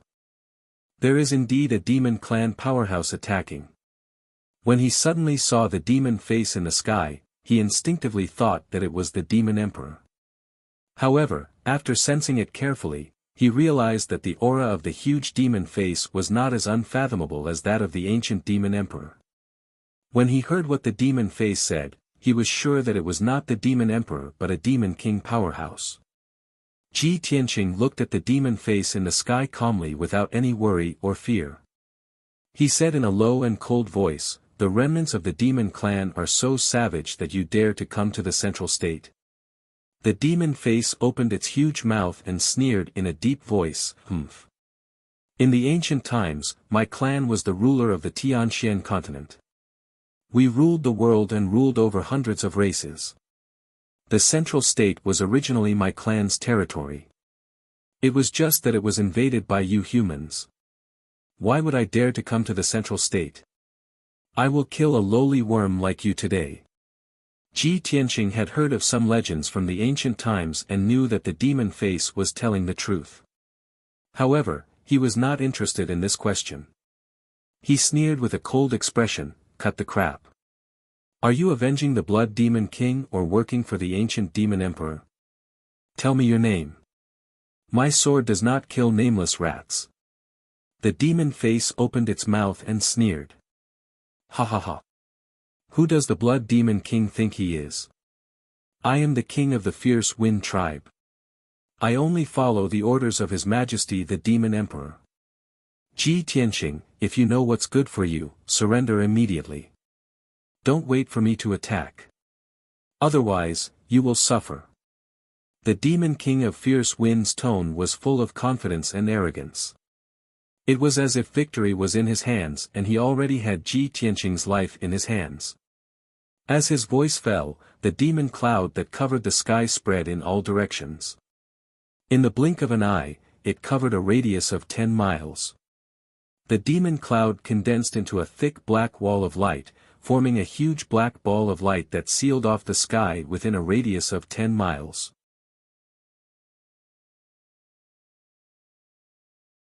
Chapter 641. The black light barrier was like a huge cage, trapping Ji Tianqing within. Endless demonic aura poured down, filling the entire black light sphere and drowning Ji Tianqing's figure. The demonic aura contained a bone-chilling coldness and a powerful corrosive force. Even though Ji Tianqing's body had been tempered thousands of times, his physical strength and defense were far superior to divine prime experts of the same level. However, after being infected by the demonic aura, he still felt a stabbing pain all over his body, and his skin was corroded black. He quickly channeled his power and condensed a shield with his majestic vital essence to protect his body. However, the vital essence shield could not resist the corrosion of the demonic aura.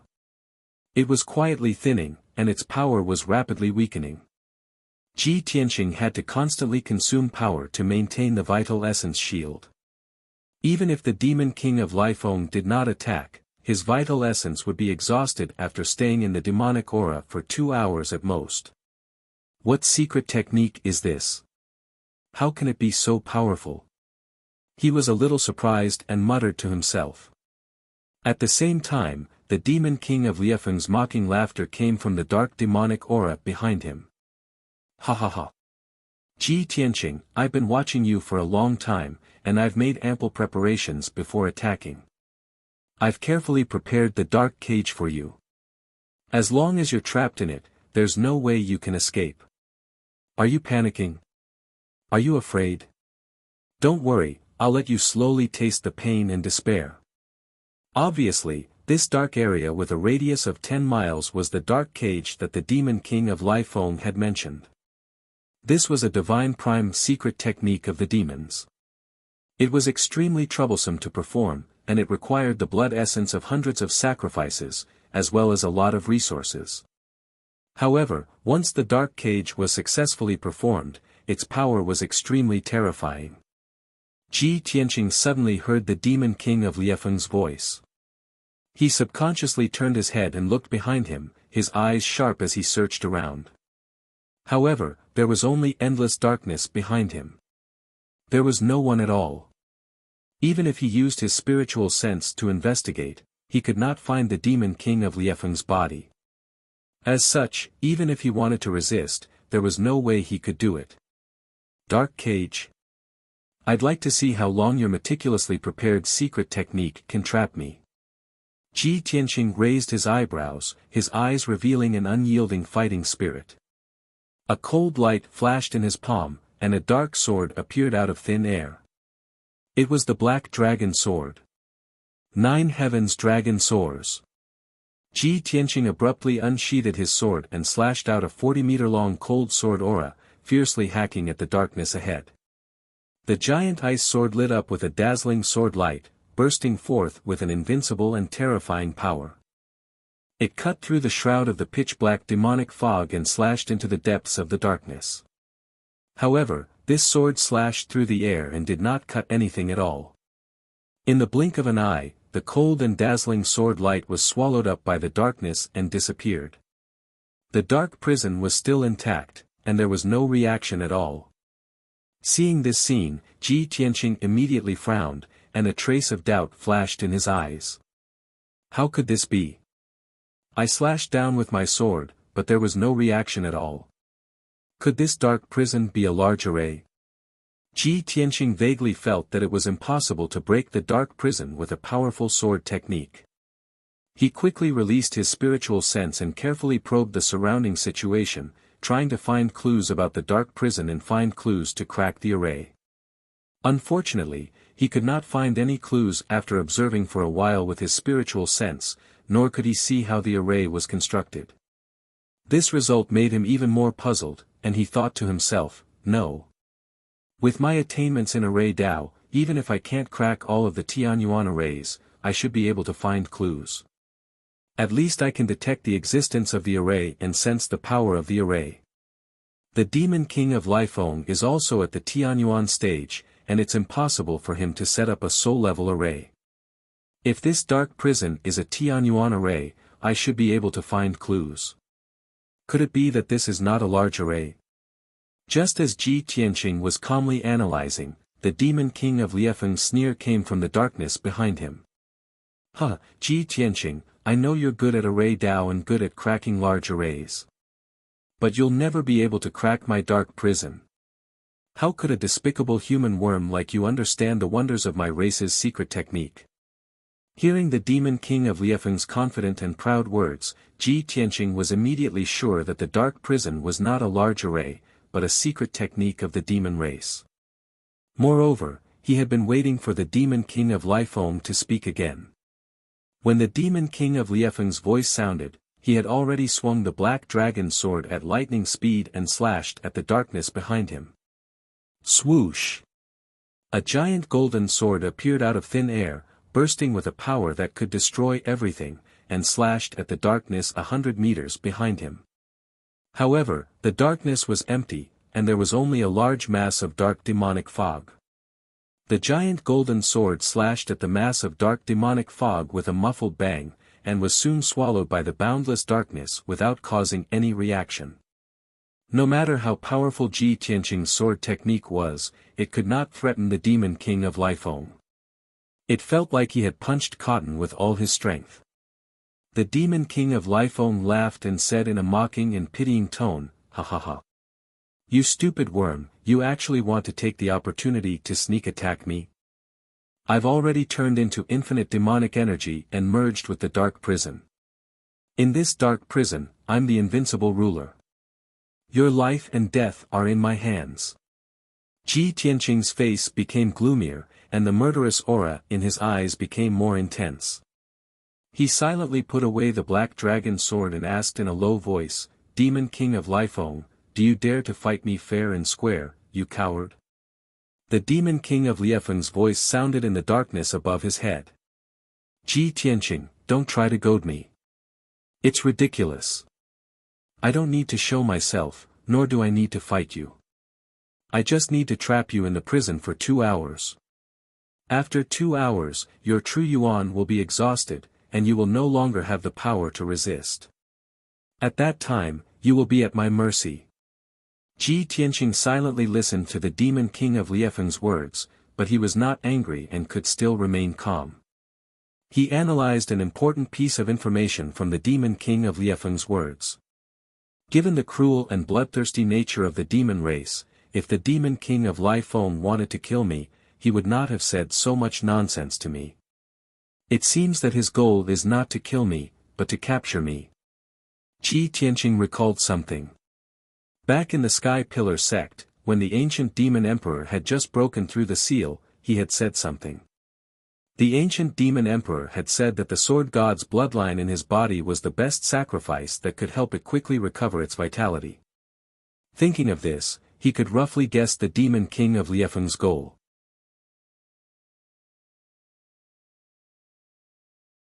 Chapter 642. Ji Tianqing had already guessed the Demon King Liefeng's intention. However, he could neither escape from the dark cage nor fight the Demon King Lifeng head-on. Helplessly, he could only fly forward with all his might. He wanted to rush to the edge of the dark cage and find a way to break the barrier.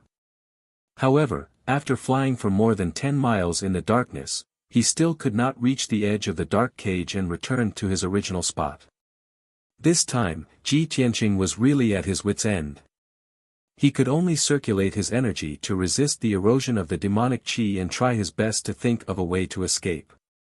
The dark cage has a radius of 10 miles. No matter what sword technique I use, I can't break the cage. Since the sword technique is useless, I can only try that magic treasure. Ji Tianqing murmured to himself and immediately took out a square golden seal from his interspatial ring. This was the Domain Lord's golden seal of the Tianqian Domain Lord and a soul-level magic treasure refined by the Emperor himself, the seal of mountains and rivers. Ji Tianqing had never used the seal of mountains and rivers since he obtained it. This time, he wanted to test the power of the seal of mountains and rivers and see if it could help him escape from the demon King Liefeng's dark cage. Holding the seal of mountains and rivers in his left hand, he waved his right hand with a solemn expression and used a secret technique to control the power of the seal of mountains and rivers. When his right hand shot out beams of true essence into the seal of mountains and rivers, the entire golden seal immediately burst out with a dazzling golden light. Swoosh! The dazzling golden light spread out and formed a 5-meter golden light shield that enveloped Ji Tianqing and protected him. The golden light contained a sacred and powerful power that immediately dispelled the darkness and blocked the erosion of the demonic qi. Ji Tianqing only felt the pressure suddenly reduced and the endless demonic qi in the cage could no longer touch him. At this time, the demon King Liefeng's voice came from a cloud of demonic qi 100 meters behind him. What kind of treasure is this? The demon King Liefeng's tone was full of surprise and a trace of fear. Ji Tianqing sneered and shouted in a cold tone, "Of course it's a treasure that will take your life." As his voice fell, his right hand formed a mysterious seal and injected a vast amount of true essence into the seal of mountains and rivers. Open! Ji Tianqing suddenly shouted coldly, activating the seal of mountains and rivers to release a dazzling golden light that covered the sky. The dazzling golden light condensed into a huge pillar of light, which blasted fiercely into the darkness behind him. Boom!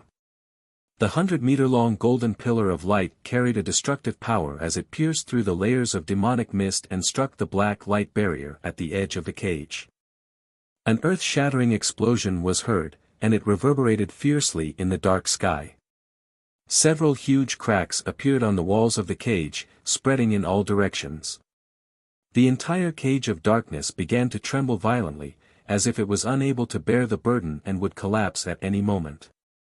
In the dark prison, the demonic qi and black clouds churned violently.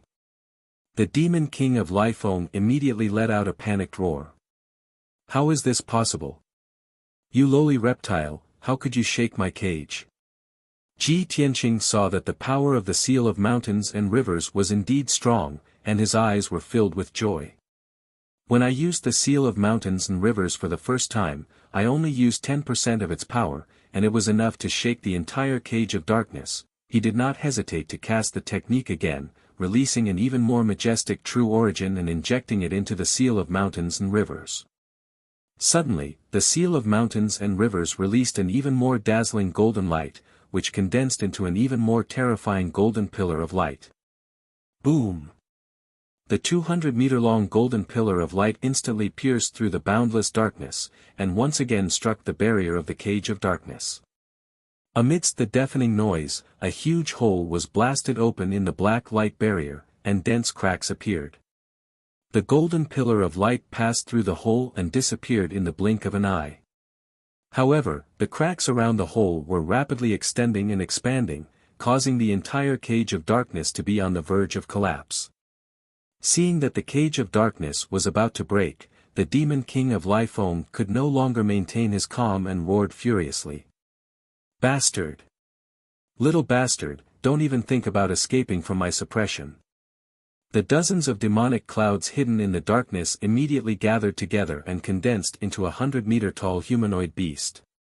It was a gigantic beast covered in pitch-black scales.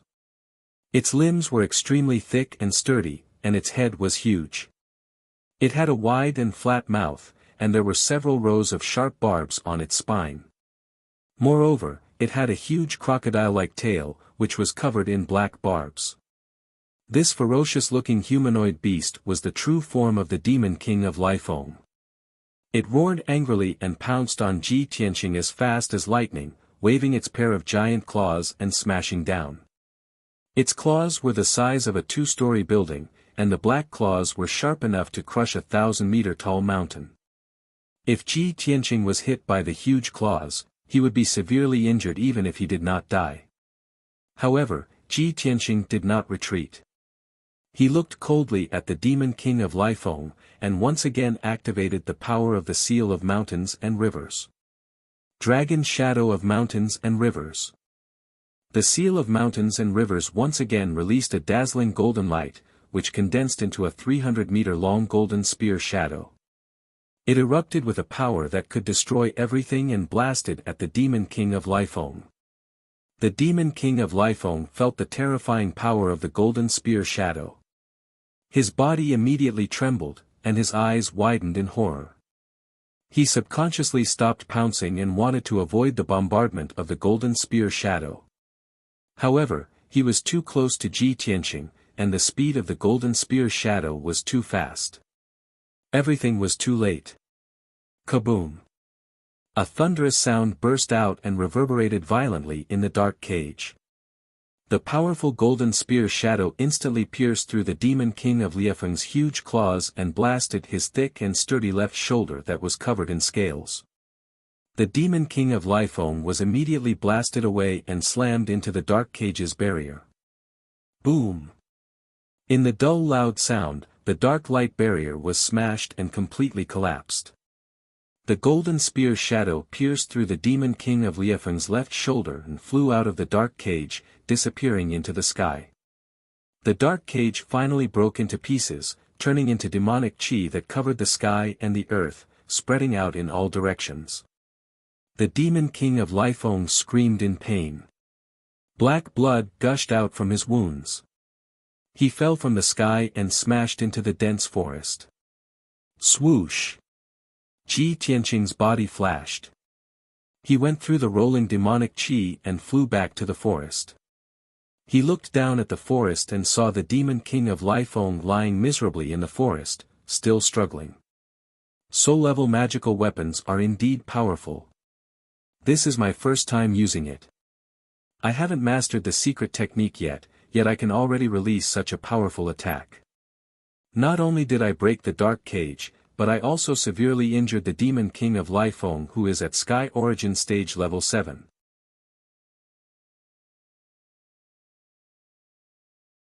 Chapter 643. The Seal of Mountains and Rivers was a soul-level magic treasure. Only powerhouses in the spirit cultivation stage could unleash its full power. Moreover, in order to fully control the Seal of Mountains and Rivers, one had to master the corresponding control incantation. When the Emperor gave the Seal of Mountains and Rivers to Ji Tianqing, the Imperial Tutor gave him a brief introduction about soul-level magic treasures. Incantation was a power that was above martial arts. Weapons and equipment below the Tianyuan level could only be called weapons. Only top Tianyuan level magic treasures that could mobilize the power of heaven and earth could be called magic instruments. Only soul-level magic treasures that were more powerful than magic instruments could be called magic treasures. In the Tianxian continent, every magic treasure was priceless. They were rare and had the power to destroy heaven and earth. Moreover, every magic treasure had its corresponding secret control incantation. Unfortunately, the Emperor only gave the Seal of Mountains and Rivers to Ji Tianqing and did not give him the corresponding incantation. However, even if Ji Tianqing did not have the incantation and could only use the Seal of Mountains and Rivers to perform simple attacks, it was still very powerful. He was already satisfied, and silently planned in his heart that in the future, he would definitely find an opportunity to ask for the Seal of Mountains and Rivers from the Emperor. Lifeng Demon King, it's time for you to die. Ji Tianqing looked at the Demon King of Lifeng coldly and poured vital core into the Seal of Mountains and Rivers again. He was ready to kill the Demon King of Lifeng in one blow. Although he did not have the incantation, forcibly activating the power of the seal of mountains and rivers would consume a lot of vital core. However, he did not care.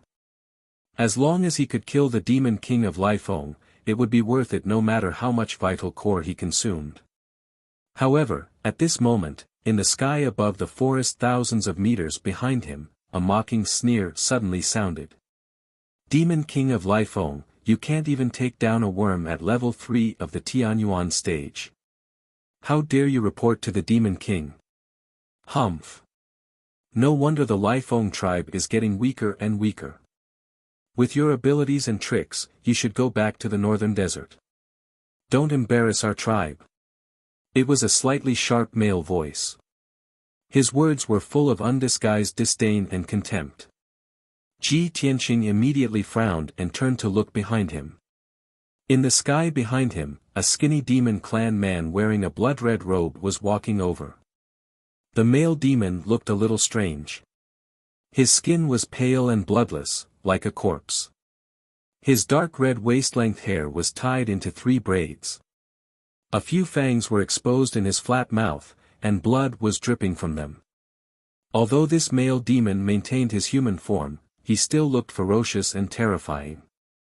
Ji Tianqing could also clearly sense that this person's strength and aura were even more unfathomable than the Demon King of Lifeng.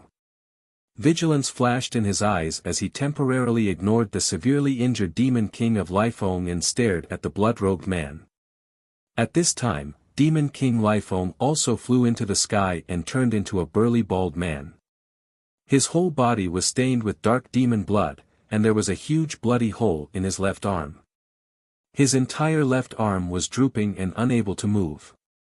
Even so, his aura was still fierce and ferocious. He stared at the blood-robed man with blood-red eyes and shouted in a low voice, "Shueqian Jiang, how good is your blood-wing tribe? Weren't you also driven out of the Blood Cloud Valley and wandering in the ice field for many years? Moreover, Ji Tianqing was targeted by me first. Everything should be first come, first served." Before Demon King Lifeng finished his words, he was interrupted by the blood-robed man, Shueqian Jiang. He looked up and laughed, and said in a contemptuous tone, "Ha ha ha ha. That's right, first come, first served is the default rule. But you have already made a move, and you failed to trap Ji Tianqing. Instead, you were injured by him. Since you didn't succeed, it's time for me to make a move. Demon King Lifeng, you stay aside. Now, I will let you see with your own eyes how I will capture Ji Tianqing, and how I will present him to His Majesty, the Demon King, and receive his reward." Demon King Lifeng was furious, and his eyes were filled with murderous intent. But his strength was weaker than Shueqian Jiang, and now that he was seriously injured, it was impossible for him to fall out with Shueqian Jiang. He gritted his teeth and retreated to the distant sky to watch the battle. He gritted his teeth and shouted, "Shueqian Jiang, if this boy didn't have a magic weapon, I would have already captured him. Since you are so confident, I would like to see what means you have to resist his magic weapon." Demon King Lifeng made up his mind. After Shueqian Jiang was injured by the magic weapon, he would return the favor and laugh at him. At that time, he would return Shueqian Jiang's words to him. However, Shueqian Jiang grinned and revealed a smug sneer. "Demon King Lifeng, do you want to see me make a fool of myself? Ha ha ha, I have been secretly watching the battle for so long. If I didn't have full confidence, why would I show myself?" As he spoke, Shueqian Jiang's palm surged with a bloody light, and an old scroll appeared out of thin air. It was a dark red scroll made of an unknown material, and it looked like it had a history of thousands of years. The surface of the scroll was full of cracks, and there were a few irregular gaps, as if it would be broken with a touch.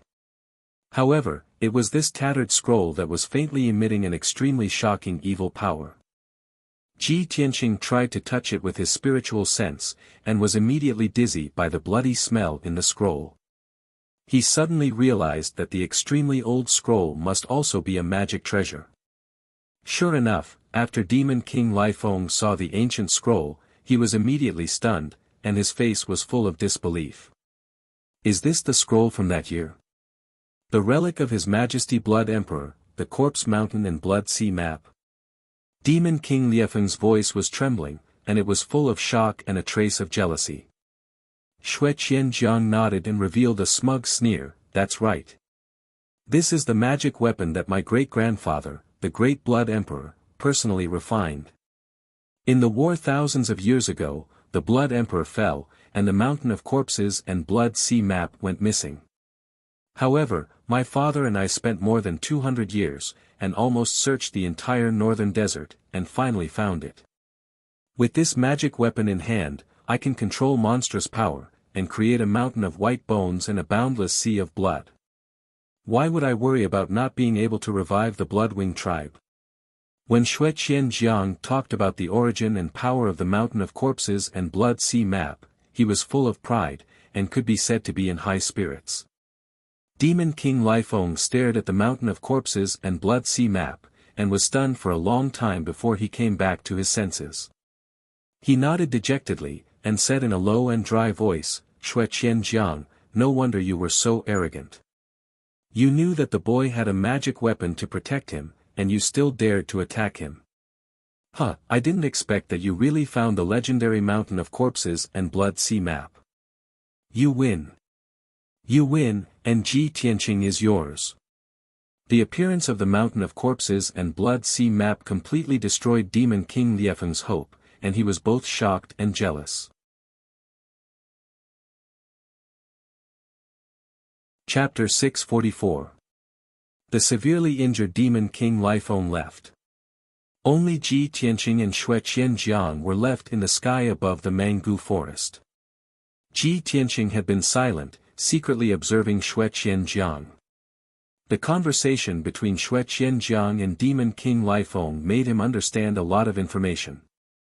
He just realized that there were many people who wanted to capture him as a sacrifice to the Demon Emperor. It was definitely not just Demon King Lifeng and Xue Qianjiang. There were even more Devil King powerhouses watching him in the dark. And Xue Qianjiang in front of him was not only the king of the Bloodwing tribe, but also the descendant of the Blood Emperor.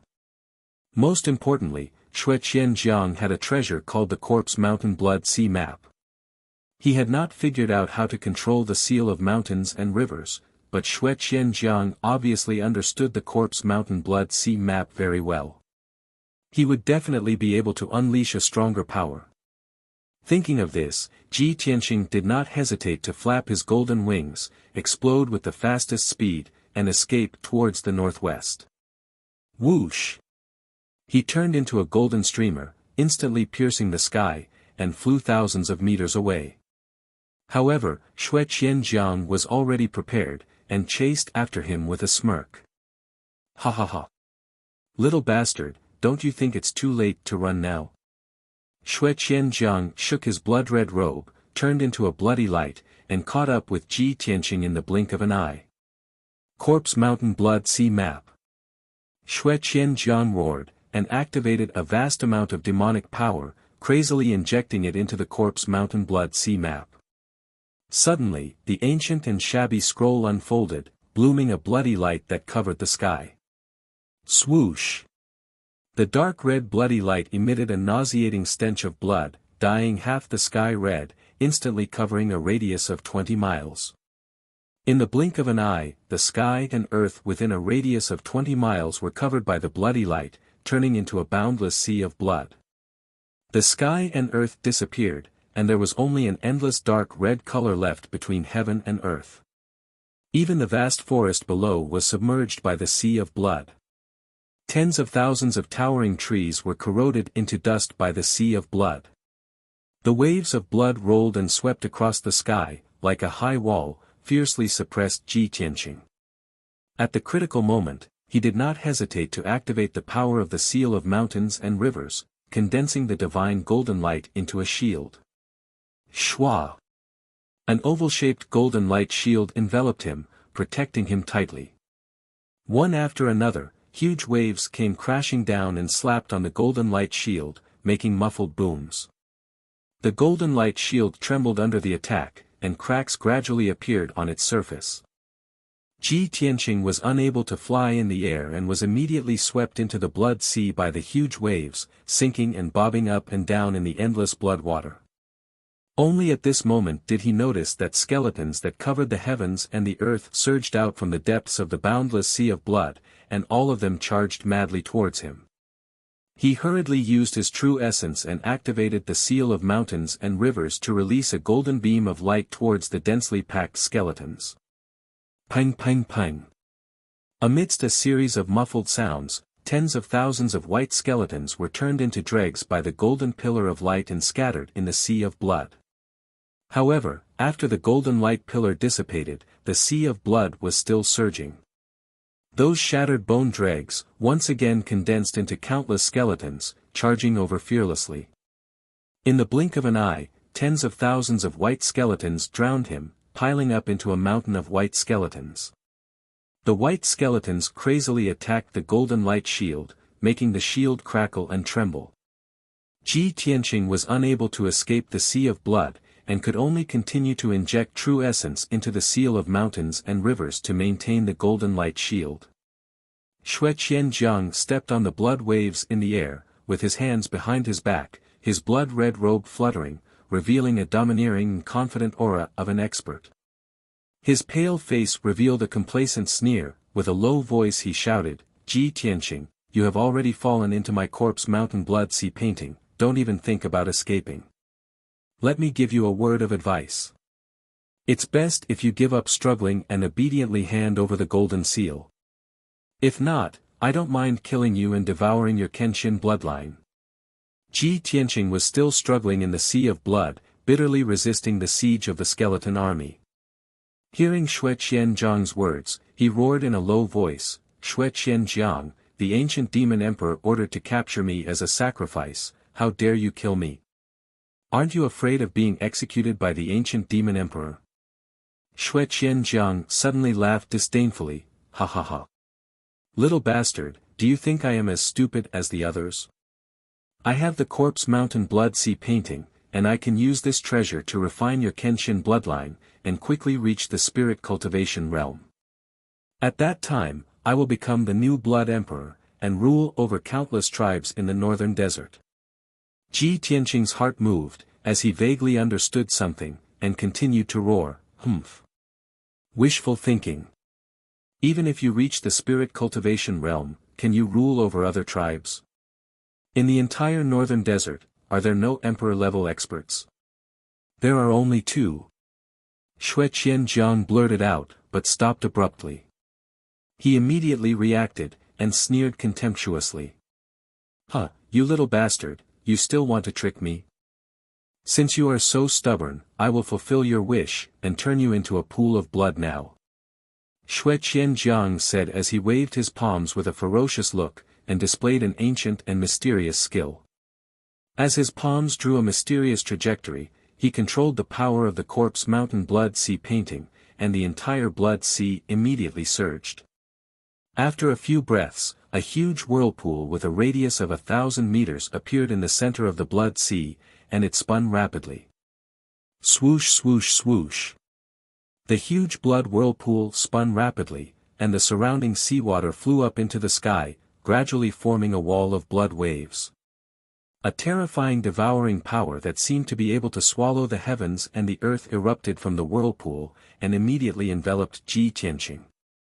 Suddenly, he involuntarily flew into the huge whirlpool.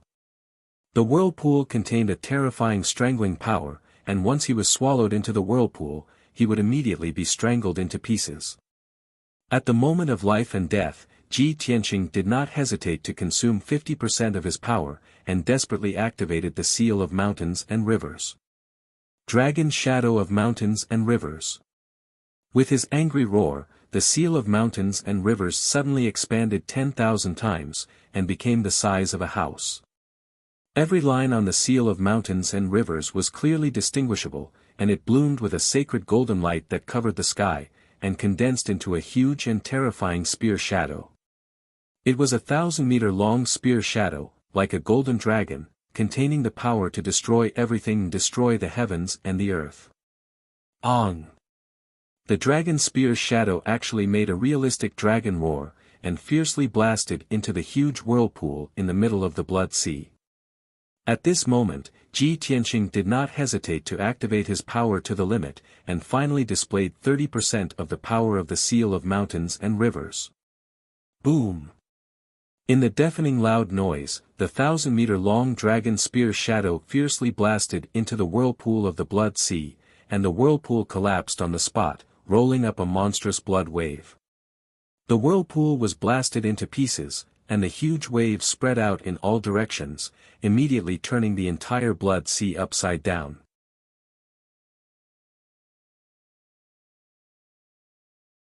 Chapter 645.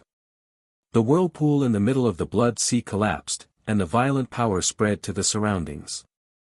In just a few breaths, the whole Blood Sea was completely chaotic and fell apart. Amidst the loud rumbling, monstrous waves rolled up in the sea of blood, and a huge crack appeared. An endless amount of blood flowed out of the crack, and its power was also rapidly draining away. Seeing this scene, Xue Qianzhang's face immediately changed. He was shocked and roared angrily. "Bastard! You damned reptile, how dare you break this king's family heirloom?" In Xue Qianzhang's eyes, the Blood Emperor's Corpse Mountain Blood Sea map was his family's treasure, extremely precious and powerful. This treasure was his hope to break through to the spirit-refining realm and revitalize the Blood-Wing tribe. But now, Ji Tianqing had broken a crack in the mountain of corpses and Blood Sea painting. His heart was aching so much that it was about to bleed. Ji Tianqing ignored him and flew to the crack without hesitation. Swoosh! With a flash of golden light, Ji Tianqing passed through the crack and finally escaped from the Blood Sea. He returned to the dense forest, and once again saw the dark green forest and the sky above his head. He only felt incomparably familiar. At the same time, Xue Qianzhang put away the Corpse Mountain Blood Sea map, and held the old scroll with both hands, carefully examining it. Seeing a finger-long crack on the scroll, his whole face was distorted with heartache. The Corpse Mountain Blood Sea map was already very old, and now with a crack, not only was its power greatly reduced, but it also took a lot of effort and resources to repair it. Ah! Ji Tianqing, you little bastard, I'm going to tear you to shreds. Xue Qianzhang roared angrily, put the Corpse Mountain Blood Sea map into the spatial ring, and crazily rushed towards Ji Tianqing. Ji Tianqing's power was more than half consumed, and his fighting power was very weak, and his face was as pale as paper. He did not want to be entangled with Xue Qianzhang, and immediately flapped his golden wings to escape. Xue Qianzhang pursued relentlessly, turning into a blood-colored light blade that streaked across the sky, and began his pursuit as fast as lightning. In just a few breaths of time, Xue Qianzhang had caught up with Ji Tianqing. The distance between the two of them was shortened to about 300 meters. Seeing this, Ji Tianqing's heart was burning with anxiety, and in a moment of desperation, he had no choice but to use the flying sword secret technique. Swish! He activated the sword embryo in his body and it flew out of his body, transforming into a 3-meter-long golden sword. Then, he stepped on the giant golden sword and flew toward the northwest as fast as he could.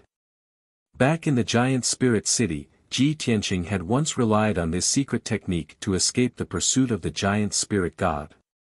At that time, Juling Shen had half a step into the spirit-refining realm and was much stronger than Xue Qianzhang. Even Juling Shen could not catch up with Ji Tianqing, how could Xue Qianzhang catch up with him? In the blink of an eye, the distance between Ji Tianqing and Xue Qianzhang had increased by several hundred meters. After 100 breaths of time, Ji Tianqing had left Xue Qianzhang more than 10 miles away. Not long after, his figure disappeared into the clouds above the forest, completely escaping from Xue Qianzhang's pursuit. Xue Qianzhang was filled with unwillingness as he chased for a quarter of an hour, but in the end, he had no choice but to give up.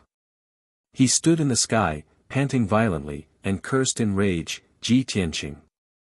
You damn bastard, the next time I see you, I will definitely take your dog life.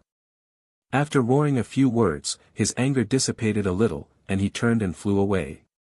In the evening, Ji Tianqing finally rushed back to the central state city and returned to the monarch mansion.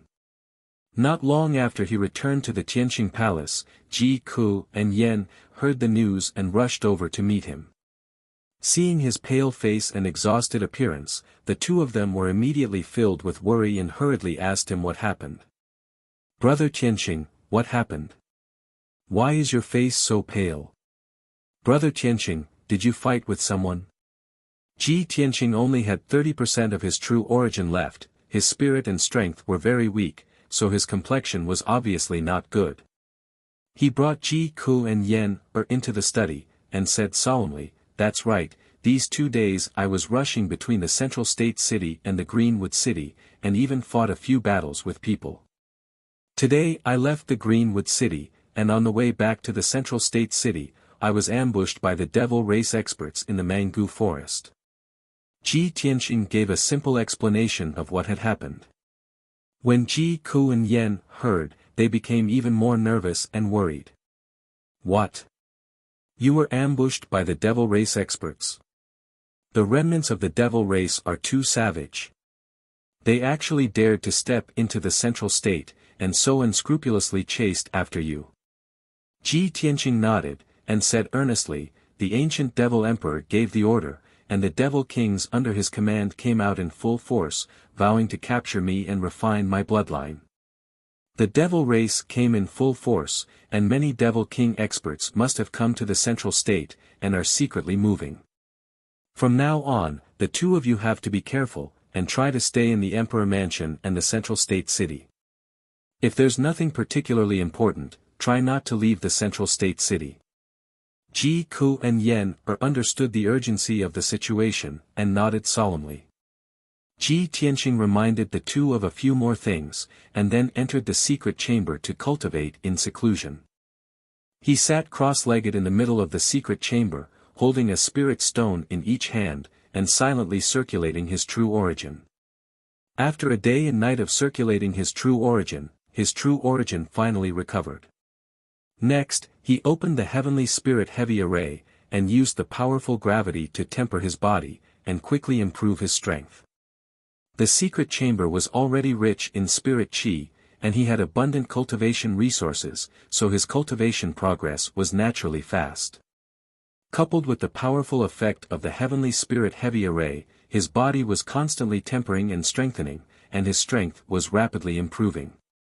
This time, Ji Tianqing wanted to break through to the 4th level of the heavenly origin stage in one go.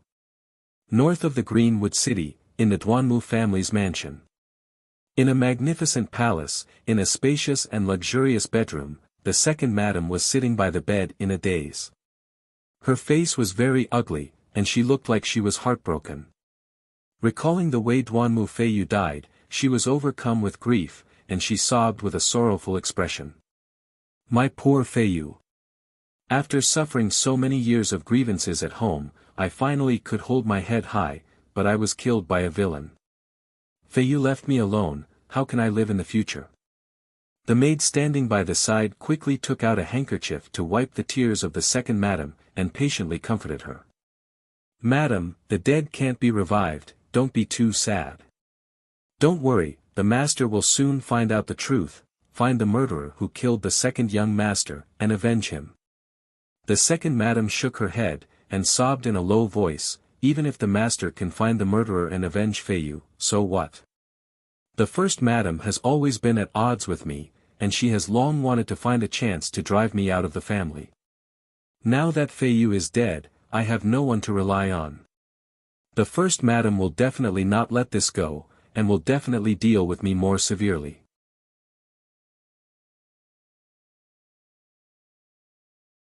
Chapter 646. Second madam's tone was full of despair and helplessness. She seemed to be out of her wits and in a mess. She wasn't like first madam, who was born in a rich and powerful family. Even without Duanmu Yulong, she still had the support of her maternal family. Duanmu Feiyu was her support. Now that Duanmu Feiyu was dead, her position in the Duanmu family would be even lower. The maid comforted her for a while, but it was useless. Instead, she cried even more sadly. This maid was called Yi, second madam's trusted aide. She had been by second madam's side for many years and was highly regarded and trusted. Yi saw second madam crying in despair. After a moment of contemplation, she suddenly thought of something and immediately came up with an idea.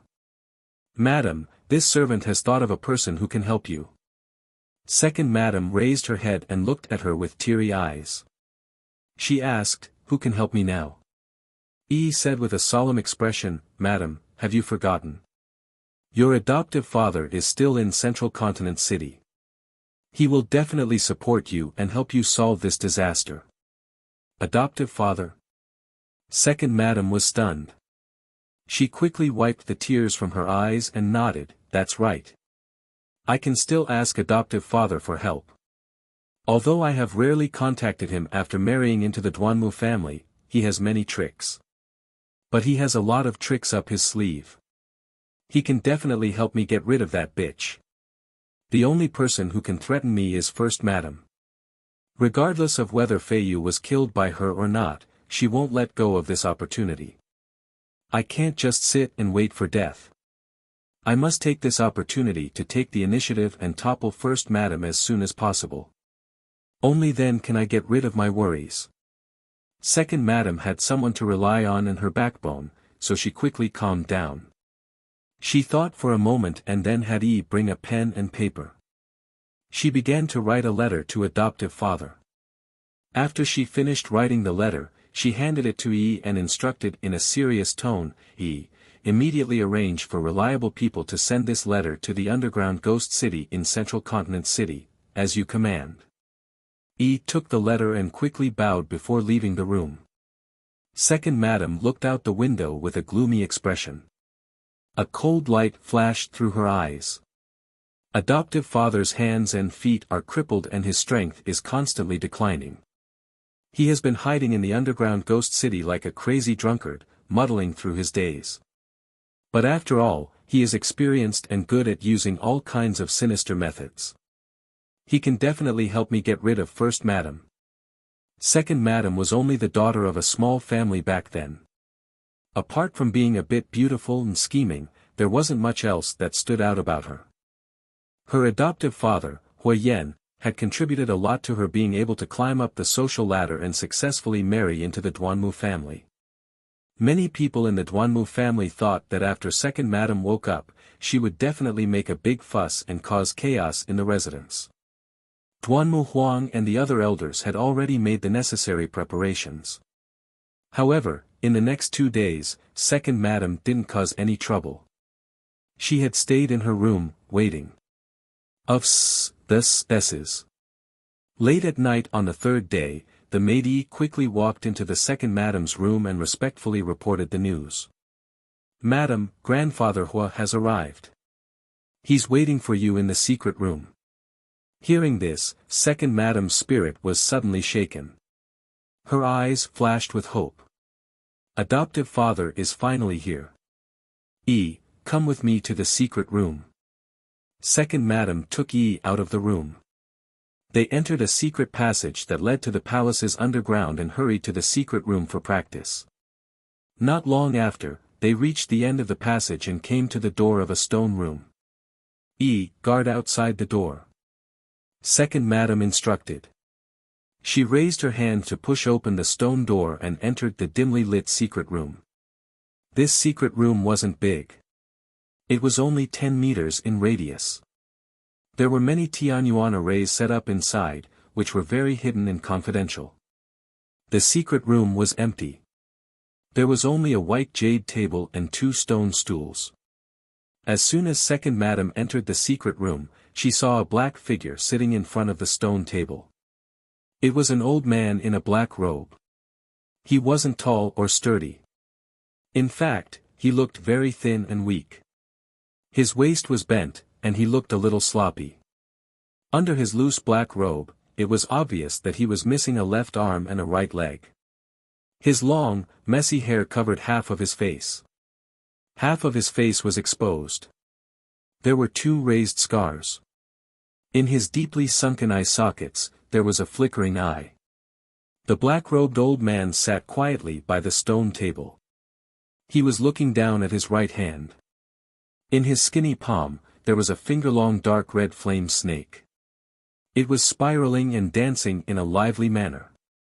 Second Madam walked to the old man and bowed respectfully. She called out, "Adoptive father." The black-robed old man was her husband, Hui Yen. Hui Yen didn't look up. He was still staring at the flame snake in his palm. He said in a low and hoarse voice, "Shut Ong, if I remember correctly, you haven't contacted me for 10 years, right? Could it be that you only think of this old man when you're in trouble?"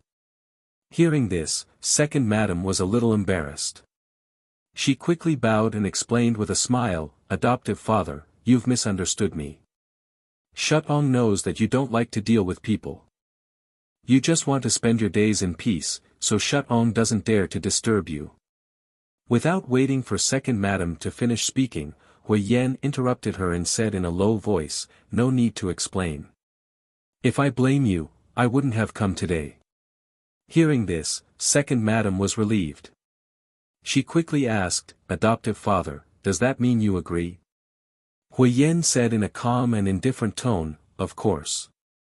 I can help you deal with First Madam and help you secure your position as Madam. However, I also need you to do something for me." Second Madam nodded without hesitation and said, "Don't worry, adoptive father. As long as it's within Shudong's power, I won't refuse." Hui Yen turned over his palm. The flame snake in his palm disappeared and was replaced by a scroll. He put the scroll on the stone table and said to Second Madam, "Adoptive father has always wanted to deal with an old matter. Now, there's finally some progress. The person in the portrait has come to Zhongzhou City. You have to find a way to find this person and capture him for me." Second Madam hurriedly reached out to pick up the scroll and unfurled it. When she saw the person in the portrait, she was immediately stunned. That was because the person in the portrait was a little boy who was a little over 10 years old. Although the boy was young, he was very handsome. There was a majestic aura between his eyebrows. It was obvious that he came from a noble background. Moreover, although he was a human youth, he had long dark red hair. There was also a red flame mark on his forehead. It was quite exotic. Although Second Madam was puzzled, she didn't say anything.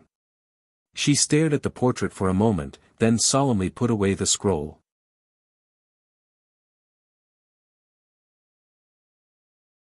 Chapter 647. 6 days passed in the blink of an eye.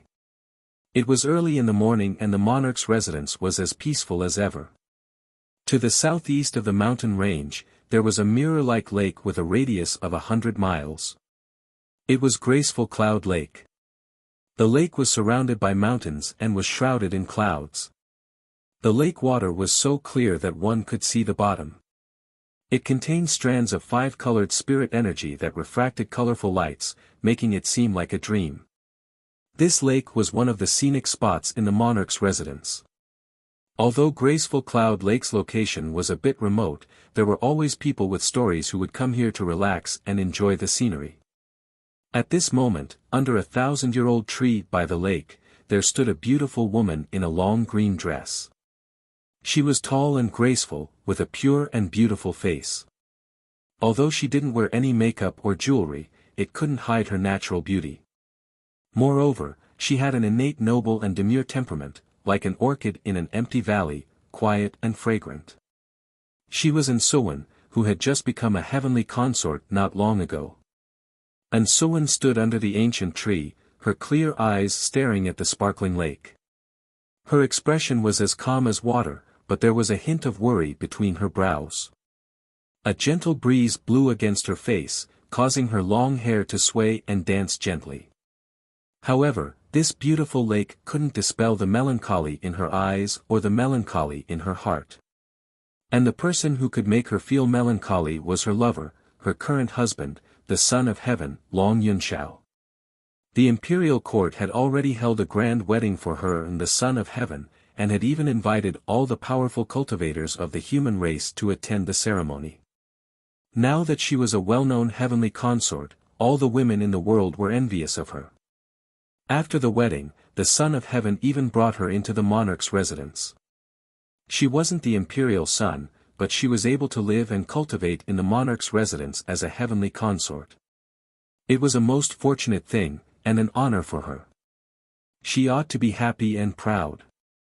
But now, she couldn't feel happy at all. When the Son of Heaven chose her as his heavenly consort, she had a premonition that she would become the heavenly consort who was closest to others, but farthest from others. Now, her premonition had finally come true. On the night of the wedding, the emperor would rather drink himself into a stupor in the study room than return to his room to sleep. The emperor didn't even remove her red veil and let her sit in her room for the whole night. Although the emperor brought her into the emperor's mansion, he never looked for her again after settling her down. Half a month had passed. And Sowen's uneasiness and melancholy grew stronger and stronger. Therefore, she came to Yunxiu Lake early in the morning to relax. Unknowingly, Sowen had been standing under the tree by the lake for more than 2 hours without moving a single step. At this moment, in the sky not far behind her, there was a clear chirp of a bird and a woman's voice. Aren't you in? Sister An? This crisp female voice broke the tranquility of the lakeside. And Sowen snapped out of her daze and turned her head to look behind her. She saw a spiritual bird with pure white feathers flying towards her. Standing on the back of the spirit bird was a woman wearing a long dress, a jade crown, and a golden hairpin. That woman was about 18 or 19 years old. She had a graceful figure and a beautiful face. Compared to Sowen, she wasn't inferior. The only difference was that their temperaments were different. When Sowen saw her face clearly, she was also startled. A trace of surprise appeared on her charming face. Swoosh! In the blink of an eye, that white spirit bird flew to the lakeside and landed. The woman in the palace dress jumped onto the grass by the lakeside and walked towards Sowen. Sister An. Oh, no, I should call you heavenly consort now. The woman in the palace dress arrived in front of Sowen and bowed. She asked with a smile, Heavenly consort, why are you here? Sowen looked at the woman in the palace dress and frowned in confusion. She asked, Huixin, why are you in the emperor's mansion? Without a doubt, the woman in the palace dress was Lan Huixin. She saw that Sowen's expression was strange and seemed to be deeply worried. She asked with concern, Heavenly consort, you just got married to the emperor. This is a joyous occasion for the whole world to celebrate. You don't seem to be happy.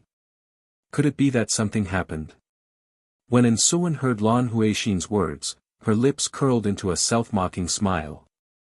She shook her head lightly and said, Little sister Huixin, don't call me heavenly consort. You should just call me sister An. Lan Huixin widened her eyes slightly and revealed a puzzled expression. Sister An, what's wrong? Could it be that you and the emperor quarreled? Sowen shook her head again and said calmly, the emperor is incomparably honorable. He's also my husband. How could I quarrel with him? Lan Huixin revealed a concerned expression and pretended to be worried. She said, Sister An, you must have something on your mind for you to come to Yunxiu Lake alone to relax. If you don't mind, why don't you tell little sister about it? Perhaps you'll feel better after you say it. Sowen was indeed feeling depressed. She couldn't find anyone to talk to. At this moment, she saw that Lan Huixin was full of concern. After hesitating for a moment, she nodded and said, Thank you for your concern, little sister. It's just that I've been alone for too long and that's why I'm feeling depressed. Everyone knows that a heavenly concubine has an honorable status. To be able to live together with the emperor is a marriage that's cultivated over 3 lifetimes. However, the world doesn't know that when you love someone without any reservations, but that person treats you like a dispensable decoration, what kind of situation and feeling is that? Sowen opened up her heart and slowly told Lan Huixin the words that had been bottled up in her heart for a long time. Lan Huixin listened quietly and comforted her from time to time. She appeared to be very gentle and kind. She was also quite concerned about Ansuwen. However, Ansuwen didn't notice that in the depths of Lan Huixin's eyes, there was a hint of a sneer that was gloating over Ansuwen's misfortune. The more Ansuwen was ignored, the more depressed she felt. Lan Huixin, on the other hand, became happier and more relieved. Compared to Yunyao, Lan Huixin hated Ansuwen even more. After all, Ansuwen became a heavenly concubine and snatched away the position that she yearned for even in her dreams. After a long time, Ansuwen finally finished speaking the words in her heart and vented her depression. Only then did she calm down. She turned her head to look at Lan Huixin and said with a sincere expression, "Younger sister Huixin, thank you for accompanying me to relax and listen to me nag about these things." Lan Huixin hurriedly waved her hands and said, "Older sisterin, you're too polite. Actually, I can't help you much. This is a matter of your relationship with the emperor. If you want to untie the knot in your heart, you must muster up the courage to speak to the emperor clearly. After all, you're now a legitimate heavenly concubine. You don't have to swallow your anger and compromise like this anymore." Ansuwen shook her head slightly and said with a bitter smile, "I actually want to have a good talk with the emperor and let him understand my feelings. However, ever since I entered the monarch estate, I haven't seen him again. Every time I go to find him, the guards say that he's in closed-door cultivation." Hearing this, Lan Huixin immediately frowned and said doubtfully, "That's impossible.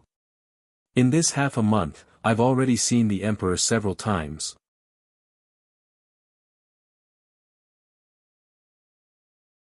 Chapter 648. However, Lan Huixin quickly stopped halfway through her sentence and did not continue speaking. When Ansuwen heard this, her body trembled and her face turned pale. Her emotions, which she had finally managed to calm down, were instantly thrown into chaos. She only felt a sharp pain in her heart, as if it had been stabbed by a sword. It was so painful that she couldn't breathe. When Lan Huixin saw her reaction, she hurriedly waved her small hands and explained anxiously, "Big sisterin, I didn't say anything just now. Don't take it to heart." Ansuwen's heart had already been stabbed by a sword. How could she not take it to heart? She took a deep breath and suppressed the pain in her heart. She tried her best to remain calm and asked, "Little sister Huixin, is what you said just now true? Why does the Son of Heaven visit Yunyao every 2 or 3 days? How do you know?" Lan Huixin pretended to be hesitant and remained silent. She looked like she wanted to say something but stopped herself. Ansuwen patiently asked, "Little sister Huixin, the Son of Heaven is infatuated with Yunyao. This is something everyone knows. You don't have to worry about it. There's no harm in saying it." Lan Huixin nodded and said with a serious expression, "I was able to enter the monarch estate because I was saved by Yunyao.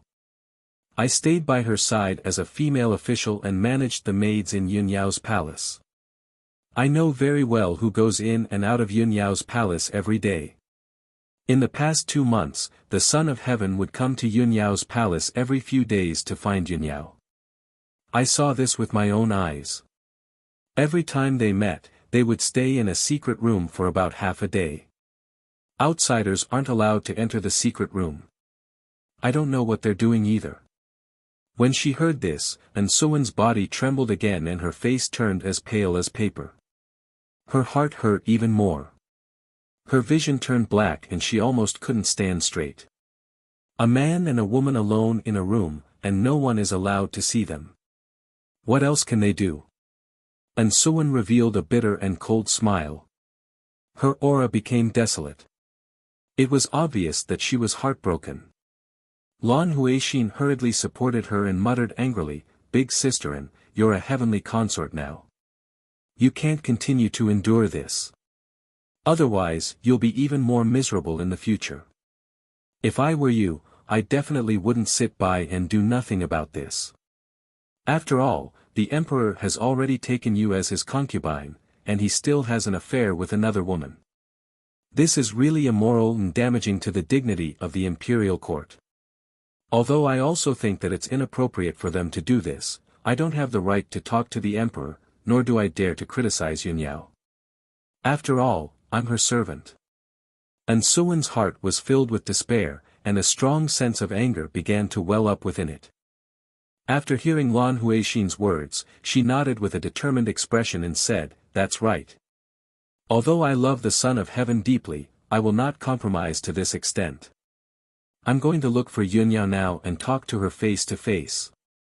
As soon as she finished speaking, and Suwen turned around and prepared to leave Yunxiu Lake and head towards Yunyao Palace. Lan Huixin hurriedly pulled her towards the spirit beasts and birds by the shore. "Sisterin, it just so happens that I'm also going back to Yunyao Palace. Let me take you there." And Suwen didn't say anything. She only nodded. Soon after, the two of them left Yunxiu Lake on the spirit beasts and flew towards Yunyao Palace. About an hour later, the spirit beasts and birds landed outside Yunyao Palace. After the two of them landed, Lan Huixin hurriedly instructed Suwen, "Sisterin, I'm going back to the palace first. Come visit me later. If Yunyao asks, you mustn't say that I told her. I'm now her official. If she finds out that I told you these things, she definitely won't let me off." And Suwen nodded with a solemn expression and said, "Sister Huixin, don't worry. I'm already very grateful that you're willing to tell me these things. Of course, I'll keep it a secret for you." Lan Huixin was finally relieved. She stepped through the gates of Yunyao Palace and returned to the palace. And Suwen stood outside the palace for about a quarter of an hour. Then, she walked up to the main gate and informed the guards of her purpose for coming. "Go report to Miss Yunyao. Tell her that Heavenly Consort and Suwen has come to visit and wants to talk to her face to face. Heavenly Consort, please wait here for a moment." The guards bowed and hurriedly entered the palace to report the news. And Suwen stood outside the gates and waited patiently. Not long after, the guards returned and led her into Yunyao Palace. They walked towards the reception hall. When she entered the hall, she saw that Yunyao was already sitting at the head of the table. Yunyao was looking at her with a calm expression. Yunyao didn't know that Heavenly Consort was coming. "Please excuse me for not going out to meet you." Yunyao stood up and bowed when she saw Suwen enter the hall. She then instructed the maid beside her, prepare a seat for Heavenly Consort and serve her tea. Suwen walked into the hall and stood still. She looked at Yunyao coldly and said in an indifferent tone, "No need. I'm only here to talk to you face to face. I'll leave once I'm done." Yunyao frowned slightly when she saw Suwen's reaction. She was secretly puzzled. It seems like Suwen came with ill intentions. But I didn't offend her. Thinking up to this point, she waved her hand and dismissed the maids in the hall. "You're all dismissed." After the maids left, only Yunyao and Suwen were left in the hall. At this moment, Suwen finally spoke, "Miss Yunyao, everyone knows that the emperor is infatuated with you. Why don't you accept him?" Yunyao's expression changed slightly. She frowned and asked in the same indifferent tone, "Heavenly Consort, did you come here today to denounce me? I have nothing to do with the emperor, nor do I have any romantic feelings for him. Why should I accept him?" "Humph." Suwen gave a cold humph. She sneered and said, "Fine. Since you have nothing to do with the emperor, then why are you still in contact with him? Why do you have a private relationship with him? Everyone knows that Yunyao is as cold as ice and frost. She's like a celestial fairy who doesn't eat the food of mortals. I didn't expect that. This is just the ignorance of the world. They don't know the true nature of a celestial fairy and would actually do such a disgraceful thing that damages the dignity of the imperial court." Although Suwen spoke elegantly, the meaning behind her words was obviously scolding her for being shameless and seducing the emperor, Long Yunxiao. Even though Yunyao was an indifferent and cold celestial fairy, she was still infuriated by Suwen's words. Her expression turned cold and a cold light flashed through her eyes. She shouted in a low voice, "Heavenly Consort. Have you ever thought of the consequences of framing me without distinguishing right from wrong? Not to mention you, even if Long Yunxiao was here, he wouldn't dare to sully my chastity. And Suan gave tit for tat and sneered, hee hee, the emperor loves you. Of course he wouldn't bear to criticize you like this. However, I want to make it clear to you today. No matter what kind of entanglement you had with the emperor, it's all in the past. Since I've already become the heavenly consort, I definitely won't tolerate you having private dealings with the emperor. If you really have nothing to do with the emperor, then you should make a clean break with him and keep yourself clean. Although this is a private matter between the three of us, it's also related to the dignity of the imperial court and the human race. I hope you can conduct yourself with dignity. Otherwise, no one will be able to clean up this mess. We'll definitely become the laughingstock of the world. That's all I have to say. Please behave yourself. You're tuning into the Han Li's Wuxia Adventures YouTube channel. We're so grateful for your support, and don't forget to subscribe to join us on this incredible journey through captivating stories. Your generosity through donations truly makes a world of difference, as it's the primary source of revenue that allows me to expand and enhance this channel for you. Thank you from the bottom of my heart for being a part of this adventure.